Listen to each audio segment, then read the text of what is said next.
नर्मदे हर सभी का स्वागत है।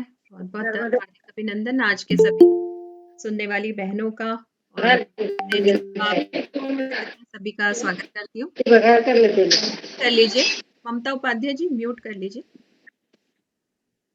आज की हमारी अतिथि है आदरणीय अंजू गीते जी। आप खरगोन से हैं और बहुत जानी मानी शख्सियत है। आप एक समाज सेविका है।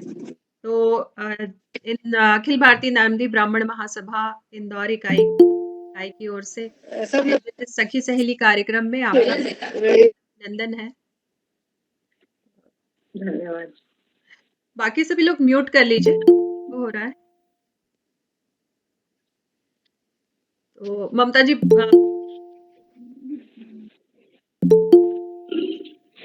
काफी सारे लोग एक साथ ज्वाइन कर रहे हैं, तो थोड़ा सा व्यस्त हो रही हूँ मैं। तो सभी को प्रणाम, सभी को नर्मदे हर, सभी का हार्दिक स्वागत अभिनंदन। हाँ वो सब आएगा। ममता उपाध्याय जी अपना माइक म्यूट कर लीजिए। हो गया। ममता उपाध्याय जी कर लीजिए। वो अंजू आंटी की है ना, उनका वो है। कृपया सभी लोग अपना माइक म्यूट करिए। ममता उपाध्याय जी म्यूट कर लीजिए। तो अंजू जी एक बार फिर आपका हार्दिक स्वागत अभिनंदन। अखिल भारतीय ब्राह्मण महासभा की इंदौर महिला इकाई की ओर से आयोजित सखी सहेली कार्यक्रम में आपका स्वागत अभिनंदन है। हाँ, एक मिनट। और कार्यक्रम की शुरुआत हम हमेशा ईश्वर वंदना से करते हैं।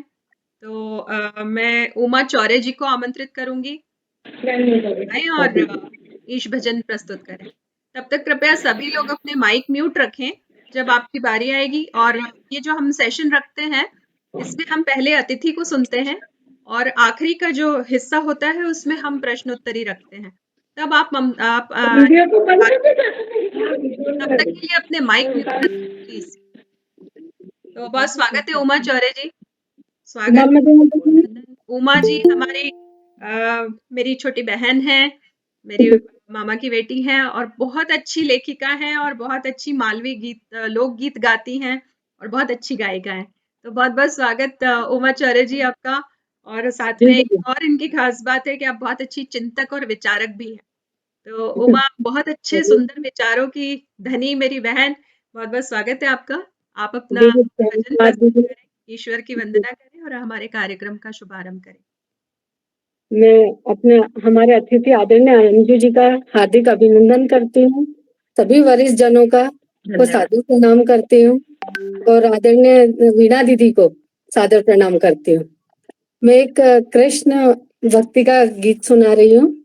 जो माता यशोदा कृष्ण जी जब छोटे रहते हैं तो उनको बहुत समझाती हैं कि तुम माखन चोरी मत किया करो, तो उसलिए वो नहीं छोड़ते हैं, लेकिन वो करते रहते हैं। तो फिर एक दिन माता एक कुछ लाइनें उनके लिए मतलब पंक्तियां गाती हैं, तो वो मैं आपके समक्ष प्रस्तुत कर रही हूँ। स्वागत है। रे माखन की चोरी छोड़ कन्हैया में समझाऊं कोई, रे माखन की चोरी छोड़ कन्हैया में समझाऊं तो, बाबा नंद घर 9 लख गैया नित नई माखन हो, बाबा नंद घर 9 लख गौआ नित नौ माखन हो। तू चोरी की बात न छोड़े हंसी हमारी हो, रे माखन की चोरी छोड़ कन्हैया मैं समझाऊं तो, बरसाने में भई सगाई नित नई चर्चा हो, बरसाने में भई सगाई नित नई चर्चा हो, बड़े घराने की राज दुलारी नाम धरेगी तो, ये माखन की चोरी छोड़ कन्हैया मैं समझाऊं को। ले कमली मधुबन में जाए, ले कमली मधुबन में जाए, नित नई लीला हो। ग्वालिन से आंख लड़ाए, दीन कमलिया खो। रे माखन की चोरी छोड़ कन्हैया मैं समझाऊं तो। चंद्र सखी भज बाल कृष्ण छब, चंद्र सखी भज बाल कृष्ण छब, हरि चरण चित ध्यान। सूरदास कहे यशोदा, नैना भर दिए रोय। वे माखन की चोरी छोड़ कन्हैया मैं समझाऊं तो। अब कृष्ण जी अपनी माता से कहते हैं, माखन चोरी नहीं छूटे मैया, होनी होए सो होय। माखन चोरी नहीं छूटे मैया, होनी होए तो हो। सूर्य शाम यशोदा के आगे, नैना भर भर रोए। सूर्य शाम यशोदा के आगे, नैना भर भर रोए। रे माखन की चोरी छोड़ कन्हैया मैं समझाऊं को। बहुत बहुत बढ़िया, वाह वाह वाह, वाह बहुत सुंदर, बहुत बढ़िया गाया। धन्यवाद। बहुत धन्यवाद उमा, इतने सुंदर शब्द रचना करने के लिए, और आज के जो कार्यक्रम है उसकी सुंदर मधुर शुरुआत करने के लिए आपका बहुत बहुत धन्यवाद, आभार। जी जी जी। आप हमारे साथ बनी रहिए। अ, तो अब हम कार्यक्रम का शुभारंभ करते हैं। कृपया सभी लोग म्यूट रखिएगा। कभी-कभी हम कुछ शख्सियत ऐसी होती है कि हम हमें बड़ा आत्मविश्वास होता है। मुझे कभी-कभी ऐसा हो जाता है, ऐसा लगता है कि मैं किसी से मिलती हूँ तो मुझे लगता है कि हाँ, मैंने इसको पूरी तरह से जान लिया है, या कभी चेहरा देखकर लगता है हाँ, ये इंसान ऐसा ही होगा शायद। लेकिन जब मैं अंजू दीदी से मिली तो मुझे लगा बहुत सीधी-सादी, सज्जन-सी, गृहिणी महिला है ये। और जैसे मेरी दीदियाँ रहती हैं खरगोन में, तो बस उनके जैसी लगी मुझे कि मेरी अपने परिवार की दीदियों जैसी हैं। लेकिन जब धीरे-धीरे इनके बारे में मुझे जानकारी मिली, तो पता चला कि आप इतनी मेहनती और इतनी बड़ी शख्सियत हैं कि शायद नई जो पीढ़ी है, जो नया-नया लोग जानने लगे हैं समाज, तो उनके लिए बहुत बड़ी बात है कि अंजू जी जैसी शख्सियत हमारे समाज में है। तो ये बहुत गर्व की बात है कि इतनी मेहनत समाज के लिए करना। अ, अब जब हम धीरे-धीरे, आज अंजू जी हमारे साथ है तो हम धीरे-धीरे उनके एक-एक पहलू को जानेंगे। तो अंजू जी बहुत स्वागत है आपका। और सबसे पहले समाज को आप बताएँ अपने बारे में, अपनी पारिवारिक जानकारी, अपनी शिक्षा के बारे में बताइए। वीणा जी, पहले तो आपका बहुत बहुत धन्यवाद। आपका नजरिया बहुत अच्छा है देखने का। ऐसा कुछ नहीं है, सामान्य गृहिणियों जैसे हम भी हैं, पर कुछ अच्छे विचार ये है कि हम कुछ समाज को दे के जाए। मैं खरगोन में रहती हूँ। मेरे पति शैलेंद्र जी गीते सब इंजीनियर है एरिगेशन में। हम लोग सनावत के पास एक छोटा सा गांव है, टोकला है, वहां के मेरे ससुर महादेव जी गीते। मेरे पिताजी कितावत गांव है छोटा सा, वहां के हैं। हम लोग बड़वा में रहते हैं, सदाशिव जी अत्रे। मेरे 2 बच्चे हैं, बेटी की शादी हो गई है, बेटे की शादी अभी होने वाली है, और हम 4 भाई बहन है इधर पियर तरफ, और ससुराल तरफ हम भी 4 हैं, वहां पर भी छोटा सा परिवार है। पर मुझे बचपन से इन चीजों का शौक था, और मैं बचपन से 5वीं 6वीं 7वीं में तो डिबेट प्रतियोगिता होती थी, निबंध प्रतियोगिता होती थी, जिला स्तरीय संभाग स्तरीय पर जाती थी मैं। खेल कूद में, स्काउट गाइड में, मैं हर फंक्शन में हमेशा भाग लेती थी। प्रिय रहे आप हमेशा अपने शिक्षक। हमारे ताऊ जी है वो हम बहुत साथ दिया उन्होंने, हमेशा डिबेट वगैरह होता था तो वो हमको लिख के देते थे, पर वहां पर जाके बोलना ये बहुत बड़ी बात रहती थी। सही बात। बाकी के बच्चे बहुत छोटे रहते हैं, अब लगता है कि हम बस उन्हीं की हिम्मत से आगे बढ़े हैं। और जी। पिताजी का भी बहुत ज्यादा साथ रहा। और जब मेरी शादी हुई, मैं बीए पास थी, शादी के बाद मेरे हस्बैंड ने मुझे एमए करवाया लिटरेचर में, बहुत अच्छी बात। और फर्स्ट क्लास एमए हूँ। मैंने थीसिस लिखी हुई है भीष्म साहनी पर। और उसके बाद में मैंने डिप्लोमा भी किया, ऑनर्स में किया है क्राफ्ट का। और नेचुरोपैथी से जुड़ी हुई हूँ, वो भी मैं ऑनर्स में हूँ। प्राकृतिक स्वास्थ्य केंद्र का सारा मैं एनडीवाई वाला कोर्स किया हुआ है मैंने।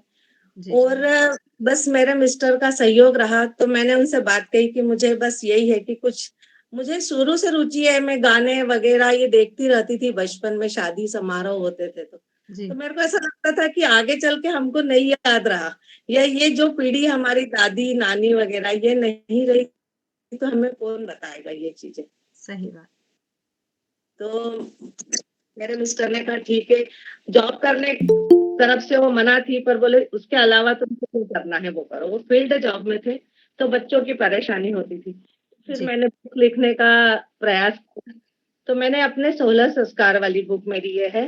तो इसमें सारे जन्म से लेके मृत्यु तक के संस्कार हम्म। हैं। तो और इसी अंजू तरह जी, मैं ये जानना चाहूंगी कि एक मैंने आपके बारे में सुना है कि आपने खरगोन के समाज को इकट्ठा करने में आपका बहुत बड़ा योगदान रहा।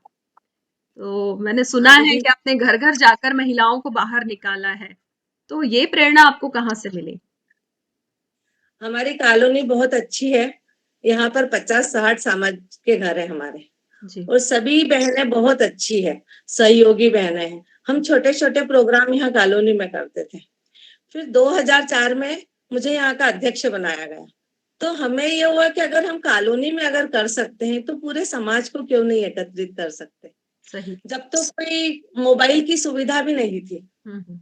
तो बहनें परिचित थी हमारी, उनको हमने जा करके घर मिले, हर कॉलोनी से हमने 2-2 सदस्य बनाए। जी। वो लोग सब सहयोग करती थी, सब दूर जाकर कहती थी कुछ प्रोग्राम हो, तो छोटे छोटे प्रोग्राम से हमने करते थे। और हम साल में 2 या 3 कार्यक्रम करते हैं। एक संक्रांति का करते हैं, एक सावन उत्सव मना लेते हैं, और एक गणगौर का करते हैं। अच्छा।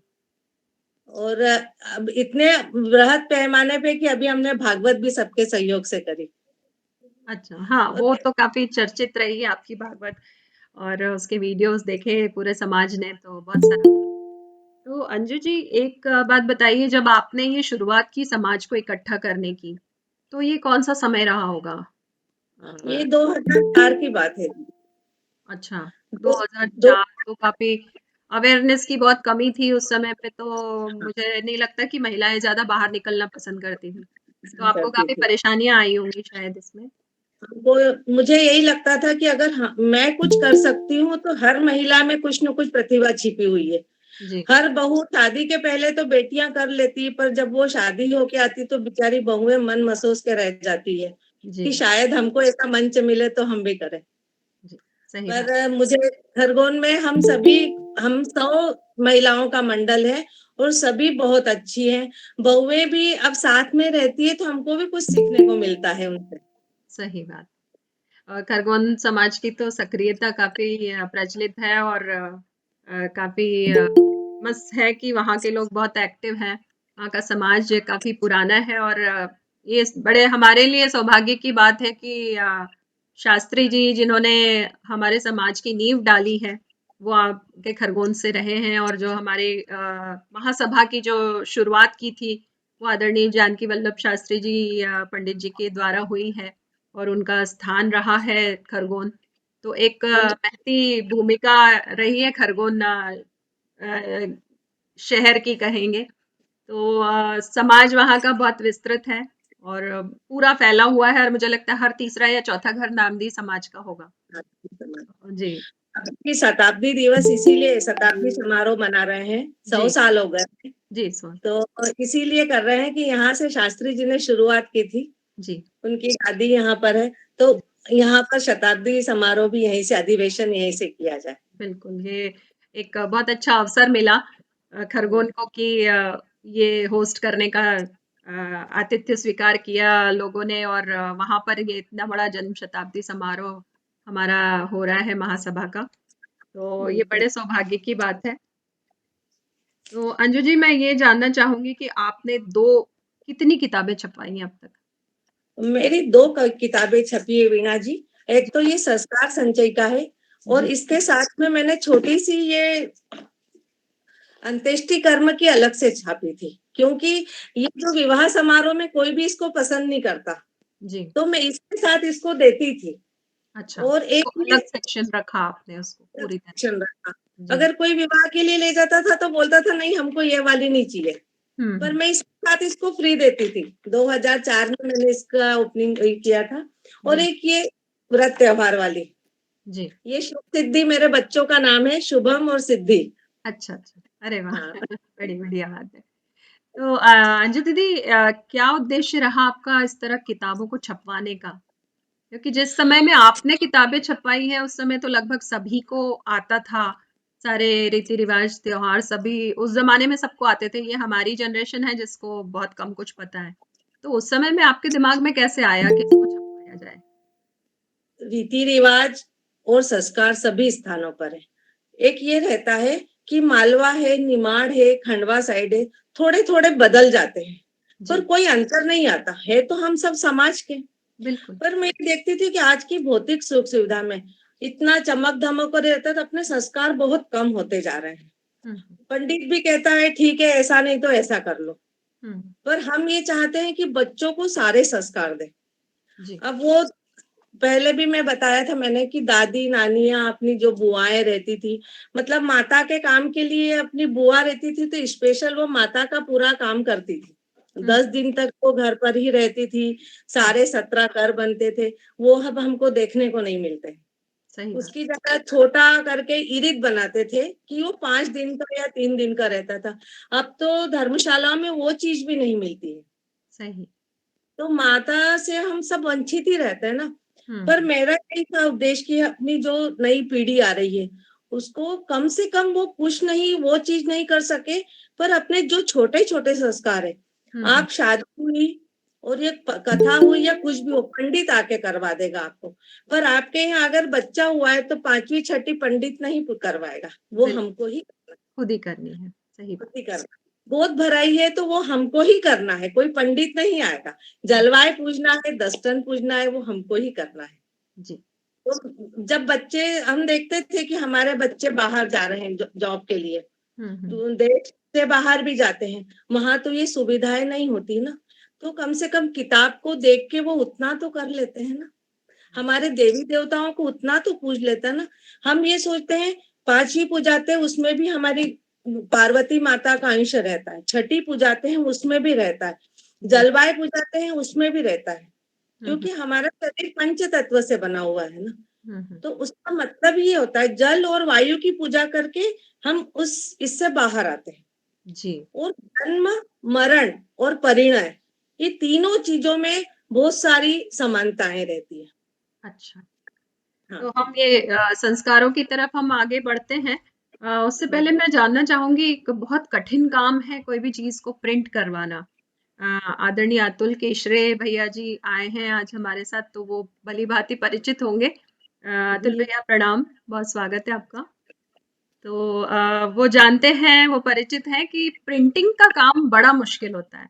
प्रूफ रीडिंग सबसे बड़ा मेहनत का काम, एक संकलन से शुरू होता है, फिर प्रूफ रीडिंग करना, फिर प्रिंटिंग करवाना। तो इतनी सारी प्रोसेस को आपने किस तरह से किया और क्या परेशानियां आई उसमें? पहले तो नमस्ते केशरे जी। ये मेरी दूसरी वाली पुस्तक है, इनमें उनका सहयोग बहुत रहा। मैंने इंदौर में इसको करवाई थी, जी। केशरे जी का। हम जी। लोग पहले, वो यहीं खरगोन में रहते थे, जी। और ये छोटी वाली पुस्तक मैंने खरगोन में करवाई थी 2004 में, और ये वाली 14 में करी थी, बड़ी वाली। तो इसमें बहुत परेशानियां आती है। अगर कोई सा भी शब्द या मात्रा गलत हो गई तो कोई उस चीज को समझेगा नहीं। प्रूफ रीडिंग के लिए 2-2 3-3 बार, और एक ये वाली छोटी अंत्येष्टि कर्म वाली पुस्तक मेरी एक बार 1000 प्रति छपने के बाद कुछ शब्द गलत हो गए तो हमने पूरी कैंसिल करके दूसरी छपवाई थी। ओह! अरे! ये तो बड़ा नुकसान वाली बात हो गई। हाँ, नहीं पर अपना ये था कि हम सभी को सही दिशा दें, जी, जी, जी।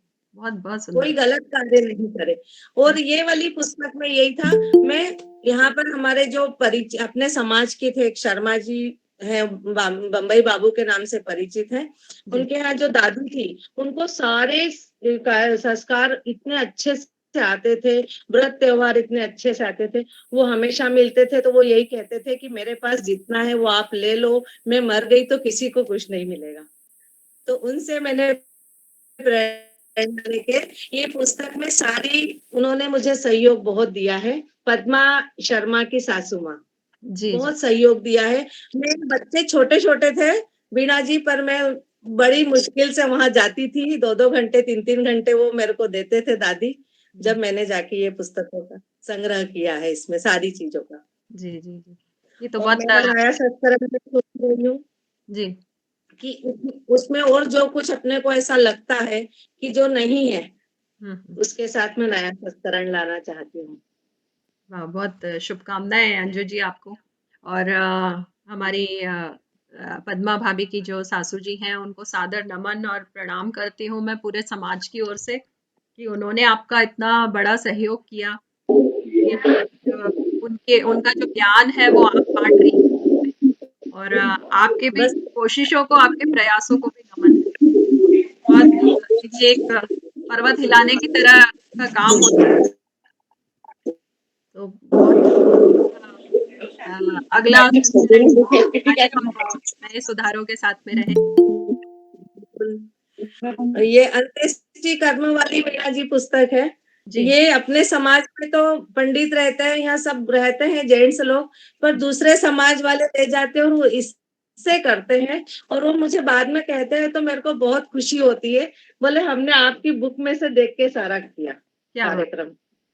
वैसे भी ब्राह्मणों का काम होता है जो दूसरी जाति के लोग होते हैं उनको धर्म और संस्कार के बारे में बताना। तो आपकी किताब ये काम कर रही है तो बहुत ही तारीफ की बात है, बहुत प्रशंसनीय काम है ये। तो अंजू जी मैं अब हम आते हैं आपकी किताबों की तरफ। तो एक-एक करके आपकी किताबों की जानकारी हम चाहेंगे कि किस किताब में क्या है और आपके जो 16 संस्कार हैं हम उसको बाद में लेते हैं, पहले आपकी किताबों की जानकारी ले लेते हैं। बिल्कुल, ये संस्कार संचय का है। इसमें मैंने कोशिश करी है कि अपने जन्म से लेकर गोद भराई के पहले से लेकर जितने संस्कार आखिरी तक के अंत्येष्टि कर्म तक के रहते हैं, वो मैंने इसमें प्रयास किया है कि सारी चीजें, हो सकता है रीति रिवाज थोड़ी थोड़ी मतलब हर हलवा के अलग होते हैं, वहां समाज का सब कुछ है इसमें। और अगर कुछ अंतर भी रहता है, अगर मैं यही कहती हूँ सभी को कि अगर आपको नहीं कुछ आता है और आपके वहां के रीति रिवाज अलग है, तो आप इससे देख के तो सभी कर ही सकते हैं। जी, बिल्कुल। शादी के पूर्व की सारी तैयारी इसमें हो जाती है। हुँ, हुँ, हुँ। तो कितने चैप्टर्स हैं आपके जो संस्कार संचयिका है, उसमें क्या-क्या चैप्टर्स हैं और कितने पेज बिल्कुल, है आपकी किताब? पुस्तक है 53-55 पेज की है। जो जी। अपने लिंक बनाई है हमारे दूसरों वगैरह को जोड़ता प्रवर जाता है, वगैरह उसमें आते छोटे हैं, छोटे गीत दिए जिसमें हुए हैं, अपने म्यूट कर तो जाता है पुराने गीत इसको मिले कर। थे वो है। और पहला जैसे पुष्पन संस्कार आता है, हुँ, जैसे तीसरे महीने से बच्चा का आकार बनने लगता है, उसको हम बाद में करते हैं। हुँ। दूसरे इसमें क्या रहता है, जैसे गायत्री परिवार में ये लोग तीसरे महीने से करते हैं, पर हम जो गोद भराई जो गर्भ पूजन करते हैं, जो आने वाले बच्चे का स्वागत करते हैं हम लोग इसमें, जी, और ये एक बहुत मातृ शक्ति के लिए बहुत सौभाग्यशाली बात रहती है जी। कि आज वो किसी को जन्म दे रही है, हुँ, हुँ। इसलिए हमको उसका स्वागत करना चाहिए हुँ, हुँ। गोद भराई करके। तो गोद भराई में 7वें महीने में करते हैं, कब जब तक गर्भस्थ शिशु पूर्ण रूप धारण कर लेता है। अच्छा। हाँ, और उसमें आमने सामने उनके सामने भी एक बिल्कुल संपूर्ण महिला जो जिसका पहला बेटा रहता है, पहले कहते थे पर ऐसी कोई बात नहीं, अगर बेटी वाली भी गोद भरे तो कोई दिक्कत नहीं है। आज वो माँ तो बनी हुई आज है की ना। सोच है, पर हाँ, पुराने ज़माने में यही सोच रहा करती थी जिन्होंने संस्कारों का निर्माण किया, शायद वो उन लोगों की सोच लोगों नहीं की। रही होगी। तो मैं तो ये सोचती हूँ कि माँ बनना बहुत बड़ी बात है, सबसे बड़ी, लड़के की हो या लड़की की हो। जी, सबसे बड़ा तो सौभाग्य है वही नारी का। बस नारी का सम्मान है और उसका सौभाग्य है ये। तो जो भरी हुई गोद वाली रहती महिला, उसको आमने सामने बैठ के गेहूं से कपड़ा कपड़ा ले और पांच बिजोरा रहता है, उसका बहुत महत्व रहता है। जी, तो गोद भराई में बिजोरा पहले रखते हैं हुँ, और फल रखते हैं, डेट वाले फल उसमें रहना चाहिए। जी, स्वस्तिक कपड़े के ऊपर जो ब्लाउज पीस रहता है उस पे स्वस्तिक बना के दोनों की गोद। हमारे इधर क्या होता है कि पहले जिसकी गोद भराई होती है वो सामने वाले की गोद भरता है, क्योंकि अगर वो गोद भरेगा तो उसकी गोद में कुछ नहीं रहता ना, तो हुँ, उसकी गोद खाली नहीं होना चाहिए, भले ही से उसमें थोड़ा सा फल और गेहूं के डालो, अच्छा, तो वो फिर भरी हुई गोद से। हुँ, और कहीं कहीं ऐसा रहता है कि वो ही सामने वाला भर देता है, इसमें कुछ वो नहीं, वैसे भी उसकी तो भगवान ने गोद भरी हुई है, अपन क्या गोद भरेंगे। सही बात है। तो ये छोटे-छोटे से ये कई फेर रहते हैं रीति-रिवाज़ों के, और आपकी किताब मुझे लगता है ये इस समय में बहुत उपयोगी रहती होगी, क्योंकि कभी-कभी ऐसा होता है, जैसे मेरे खुद के ससुराल में है कि मैं निमाड़ से हूँ, हाँ खरगोन जी। जिले से, मेरा ससुराल खंडवा का है। तो जब हमारे यहाँ शादियाँ या कोई या भी रीति-रिवाज़ कुछ भी निभाने होते हैं, तो बड़े क्लैशेस होते हैं कि समझ नहीं आता कि इधर की बड़े कुछ कहते हैं, उधर के बड़े कुछ कहते हैं। तो ये बीच में समझ में नहीं आता कि किसकी माने, इसकी माने तो उसको बुरा लग जाएगा। तो आपकी किताब इस मामले में बहुत सहयोगी रहेगी। तो मेरी बुकिंग कर लीजिए आप। मेरे बिल्कुल बच्चों की बिल्कुल। शादी होने वाली है। तो और मेरी बुकिंग शादियों कर लीजिए। ये हुआ खबर रहती है कि गणेश पूजा में ऐसा नहीं करना, गोद भराई में ये नहीं करना, वो नहीं करना, पर जब ये पुस्तक निकली ना उसके बाद से ये सारी चीजें मसले हल हो गए हैं। हल हर हो, कोई कहता है कि पुस्तक में जो है वैसा करना है। वैसा करना, सही बात है। तो ये एक दिशा दी है आपने समाज को, और जो कन्फ्यूजन में जो समय खराब होता है कि बुआ जी की बात माने या मौसी जी की बात माने, उस कन्फ्यूजन को दूर करने का बहुत बड़ा माध्यम बन गई है आपकी किताब। तो जी, तो अब और हम अपने टॉपिक की गोद तरफ भराई बढ़ते हैं। जी। मैंने कहीं अभी पढ़ा था कि पुंसवन जो संस्कार होता है, वो क्या होता है? पुष्पन संस्कार होता है कि जब बच्चा गर्भ में आता है, जी, एक तरह से क्या हमारे पूर्वज भी कहते थे कि आप धार्मिक किताबें पढ़ो, जी, जैसा हम सोचते हैं वैसा बच्चा भी होता है, जी, जैसा हम देखते हैं। ये बहुत बड़ी बात है दीदी कि बच्चे माँ की गोद गर्भ से होता है और उसमें रंग रूप पिता का चढ़ा रहता है। या दादा का, ये बहुत, ये तो एक भगवान की कृपा रहती है। तो जी, हम ये चाहते हैं कि जैसे पुष्पन संस्कार है, तो उसमें यही रहता है कि तीसरे महीने से वो उसका आकार लेना शुरू हो जाता है, जी, बच्चे का आकार बनना शुरू होता है। तो तीसरे महीने बाद हम धर्म से जुड़े अच्छी अच्छी किताबें पढ़ें, और उस और उसका हम 7वें महीने में स्वागत करते हैं। गोद भराई मतलब गर्भ का पूजन करते हैं। जी, हमारे इसमें पुष्पन संस्कार से ये थे कि उनको, महिला को, गर्भवती महिला को अच्छी बातों से जोड़ा जाए, घर में कलह नहीं होना चाहिए, हुँ, लड़ाइयाँ नहीं होना चाहिए, उसका असर भी पड़ता है, डिप्रेशन में रहती है, हुँ, ये चीजें रहती। तो हम फिर गर्भ धारण में, जब गर्भ पूजन होता है ना, पुष्पन संस्कार का मतलब उसका पूजन करना, अच्छा, जो गर्भ धारण हुआ, जी, जी, तो वो हम 7वें महीने में करते हैं। अच्छा। तो ये शुरुआत 16 संस्कारों की पहला शायद गर्भाधान है। गर्भ जी, कहीं से भी ले लो दीदी, गर्भाधान से लो तो अंत्येष्टि तक जाता है। जी, जी, जी, बिल्कुल। तो आप और इससे पहले आपने अपनी किताब में सबसे पहला कौन-सा रखा है संस्कार? पुष्पन संस्कार ही रखा है। स्वन रखा है। जी, जी। तो इसको जी। किस तरह से करते हैं? मतलब मैंने सिर्फ़ पढ़ा है इसका नाम, तो इसको हमारे समाज में किस तरह से करते हैं इसको? हमारे समाज में बहुत कम लोग करते हैं इसको, हम उसको 7वें महीने में करते हैं। जी, जो गर्भ पूजन जो गोद भराई थोड़ा सा अंजू जी होता है से ना, थोड़ी सी पर बात संस्कार पूछनी में है वही मुझसे। होता है कि तो तीसरे महीने से गर्भ धारण म्यूट करता कर है। लीजिए, म्यूट कर लीजिए प्लीज। बाकी लोग म्यूट कर लीजिए। जी।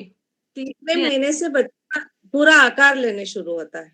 जी। तो जब से हमको ये ध्यान में रखना चाहिए कि गर्भवती महिला को हम्म। सारे मतलब अपने ग्रंथों की हम्म, ये भागवत हुई, रामायण हुई या जी घर का माहौल हम अच्छा रखें कि उस पे उस चीज का असर नहीं पड़े। जी जी जी। और वो हमारे समाज में इसका पूजन हम 7वें महीने में करते हैं। अच्छा, ये एक वही। हम ये गोद भराई का कार्यक्रम है, ये वही है, गर्भ पूजा ही है। अच्छा, वही है ये। जी। हम उसका स्वागत 7वें महीने में करते हैं। हाँ, जी। इसको वैज्ञानिक दृष्टिकोण से अगर हम देखें तो ऐसा कहा जाता है कि गर्भाधान के बाद में जो दूसरा महीना, दूसरे से तीसरा महीना होता है, तब से बच्चे का मस्तिष्क बनना शुरू होता है। तो वैज्ञानिकों के हिसाब से चलें, डॉक्टर्स के हिसाब से या साइंटिफिक तरीके से अगर हम सोचें तो इसका वही मतलब हुआ कि जैसे आप कह रही हैं कि हमारे धर्म में, सनातन धर्म के हिसाब से बच्चे को अच्छे संस्कार देना अगर शुरू करना है तो पुंसवन संस्कार जरूरी है। संस्कार तो वही बात हो गई, ये वैज्ञानिक तरीके से भी सिद्ध हो गया कि हमारा जो सारे संस्कार है वो। साइंटिफिक मतलब वैज्ञानिकों पर जी ऋषि मुनियों ने इसीलिए इनको ऐसा बनाया है या हमारे पूर्वजों ने कि जी ये विज्ञान से जुड़े, प्रकृति से जुड़े, विज्ञान तो ठीक प्रकृति से जुड़ा हुआ है हर जी। संस्कार। तो ये हम हमारे संस्कार को वैज्ञानिक एक तथ्य दे करके और उसको हम सिद्ध कर सकते हैं कि ये अ, इसका वैज्ञानिक कारण भी सही है। और हम इसीलिए कहा जाता है कि गर्भवती स्त्री का ध्यान रखें, ज्यादा उसको बाहर बिल्कुल निकलने की के लिए मनाही होती है। तो कुछ नई पीढ़ी की जो लड़कियां होती हैं उनको थोड़ा सा वो भी लगता है कि क्या हमें बाहर नहीं पूजा पाठ जाना करेंगे तो क्या होगा उससे। लेकिन ये बहुत साइंटिफिकली अगर हम उनको समझाएं कि देखो, ये जो संस्कार है ये वैज्ञानिक रूप से सिद्ध जुड़ा। हो चुका है। तो ये बहुत अच्छी बिल्कुल। बात है। जी। एक बात मैं कह सकती हूँ क्या बीच में, जी या दीदी। बाद में? हम बाद में रख लेते हैं आंटी, आज का हाँ, टॉपिक थोड़ा लंबा है। जी नहीं, इसी विषय में एक वाक्य थोड़ा सा मेरे को बोलना था जी कि सामाजिक दृष्टि से भी ये उचित है, क्योंकि एक तो पहली बार माँ बनती है लड़की, तो उसको मानसिक रूप से तैयार करने का भी एक तरीका है, मतलब पूर्वजों के हिसाब से। और दूसरा ये है कि पहले गरीबी बहुत थी। 7वें महीने में देखिए आप, नारियल और ड्राई फ्रूट्स लाके दो लोग देते हैं, फल देते हैं, जो उस टाइम में, आज नहीं, आज तो अब सासू और माँ सब आगे पीछे नाचती है कि बेटा ये खा ले। और उस टाइम में बड़ी मुश्किलें होती थी। उस टाइम में ये एक सहयोग के रूप में और उसकी मानसिकता बनाने के लिए भी उपयोगी था। बस इतना ही कहना था। आपकी बात बिल्कुल सही है। पहले तो बेचारी लड़कियों को पता ही नहीं रहता था कि कब माँ बनना है, वो तो जल्दी शादियां हो जाती थी, प्रिपेयर नहीं रहती थी। आजकल लड़कियां तैयार भी रहती है इसके लिए, और वो उनको सारी जानकारी भी रहती है कि कैसे क्या होना है या कैसे क्या करना है। वो वैसे जुड़ जाती है, धर्म से भी जुड़ जाती है, प्रकृति से भी उनको पता रहता है कि हमें क्या खाना है और क्या अच्छा है इसके लिए। जी पर मैं यही कहूंगी कि डॉक्टरों से ज्यादा वो अगर अपने घर के फल फ्रूट वगैरह इनसे जुड़े या धर्म से जुड़े ना, तो कुछ परेशानी नहीं आती है। जी ये फिर अपना शरीर है। वही ड्राई फ्रूट्स देते थे ना, फल और ड्राई फ्रूट्स, मिठाइयाँ, जो घर में उस टाइम में उपलब्ध नहीं होती थी, तो उसकी इच्छाएं पूरी होती थी, नहीं होती है थी। ना? बिल्कुल सही बात है। जी अंजू तो जी, उसपे तो हम एक सामाजिक दूसरे संस्कार की तरफ चलते हैं। 16 संस्कार कवर करने हैं हमको और हाँ पौने बिल्कुल। 4 हो चुका है। जी। हाँ जी। तो आपकी किताब के अनुसार दूसरा संस्कार क्या लिया है आपने?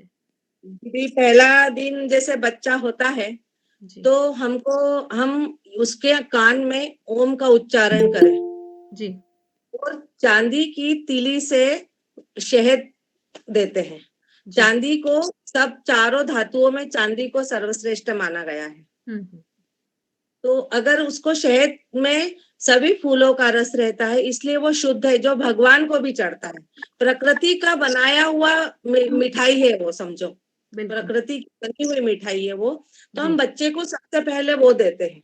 जी और इसके बाद में आता है, मैं जल्दी थोड़ा सा ये कर देती हूँ। जी जी और ओम का उच्चारण करने से बच्चे को पहले भगवान का नाम जाता जी है ना। उसके बाद में जैसे हमारे इसमें है कि बच्चा, पहला बच्चा जब होता है तो उसकी शुभकामनाएं पगले के रूप में, मतलब जैसे पियर में होता है तो हम्म, ससुराल में करते हैं, है ना। सूचना ससुराल देने में का होते है। हैं।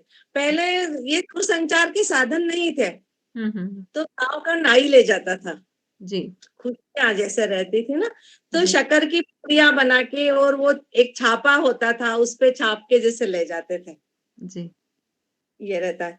फिर इसके बाद में वहां जाते हैं तो वो 5 घर खुशी के लिए मिठाई, पहले शक्कर या गुड़ ही चलता था, जी बिल्कुल। तो 5 घर को मिठाई, ढोल बजते थे, इस हम्म, तरह खुशियां मनाते थे। जी इसके बाद में 5वां दिन अपने यहाँ 5वीं पूजा आती है, वो हम्म, जो देवी का रहता है। तो 5वीं के दिन हम, जब नॉर्मल बच्चा होता है तो हमारे शरीर की सारी ताकत खत्म हो जाती है। जी नॉर्मल डिलीवरी, हमारी आंतों में स्वेलिंग आ जाती है, बॉडी के ऑर्गन अंदर के रहते हैं उनमें स्वेलिंग आ जाती है। ये एक नेचुरोपैथी से जुड़ा हुआ पॉइंट है। तो जी इसलिए पहले 5 दिन तक केवल हमारे अंदर के पार्ट रिपेयर करने के लिए केवल हलवा देते थे, जी बिल्कुल। और कच्चा पानी जिसको बोलते हैं, हरीरा जो बोलते हैं, वो जी देते थे। नमक मिर्ची नहीं देते थे, कि अगर कुछ हमारे पॉइंटों में स्प्लिट आई हो अंदर आंतों में, हम्म, आर्गन उनमें, तो इसे रिपेयर होते थे। जी फिर हमारा शरीर पंच तत्व से बना हुआ है, हम्म, तो 5वें दिन हम उसकी पूजा करते थे, देवी की। गौर बना के छोटी सी, दीपक, बच्चे के हाथों में कुछ बंधन डालते थे, है ना। तो आगे के 5 तार के वो बनाते हैं, एक अच्छा तरह से 5वें दिन में बंधन शुरू हो जाता है। अच्छा तो पाँव हाथ में और गले में डालते हैं, महिला के भी गले में डालते हैं, हम्म, गर्भवती महिला के। और उस दिन से थोड़ा थोड़ा सब देते हैं हम्म, खाने के लिए। हम्म, हमारे नमक भी देंगे, थोड़ी सी बासी रोटी भी देते हैं, मेथी की दाल देते हैं, जिसके यहाँ जो भी रिवाज है। जी मतलब आज से आपका पेट, मतलब अंदर के ऑर्गन 5वें दिन से नॉर्मल होने लग नॉर्मल गए हैं, होने आप शुरू थोड़ा हो। थोड़ा सब खा सकते जी जी हैं। आजकल तो क्या रहता है, हॉस्पिटलों में रहता है ना, तो सब कुछ दे देते हैं, पर हाँ वो बॉडी पे थोड़ा सा गलत है। बिल्कुल, इसीलिए और शायद बच्चे बीमारियां भी भी बढ़ रही हाँ। हैं। जी उसके बाद में छठी की पूजा होती है।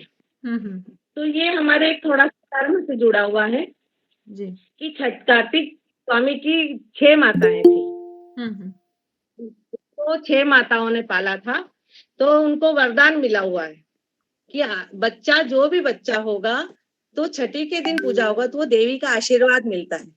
अच्छा तो चंद्रमा, चांद, सूरज की भी उस रोज पूजा होती है, कि इस रोज से आप थोड़ा सा बाहर भी निकल सकते हो, जी है ना। जी और छठी माता बच्चे को खिलाने लगती है, ये देखना बच्चा 6 दिन के बाद थोड़ा सा हंसने लगता है, सोए सोए रोने लगता है। तो जी इसमें भी हम एक ये गौरा पार्वती माता का ही सब ये रूप है, हम इनकी पूजा करते हैं। और कहते हैं कि छठी माता बच्चे के लेख लिखती है, मतलब विधाता माता। तो उस जी रोज वहां कोरा कागज रखते हैं, चाय की पेन रखते हैं, और दीपक जलता है, तो उसके भाग्य अच्छी हो। इसके बाद में हम 10 टन की पूजा होती है, 10 दिन होते हैं जब नाला खिलता है, 7वें दिन हो जाता है 10 टन, जहाँ पर अंजू दीदी, प्रसूत को कुछ निकाल नेटवर्क का करते प्रॉब्लम हैं, आ रहा है उस शायद। जगह आवाज कट के आ रही है। बच्चे आते हैं। हाँ आवाज थोड़ी कट के आ रही है, आप अ, हेडफोन्स लगा लीजिए। अब अरे, ओके।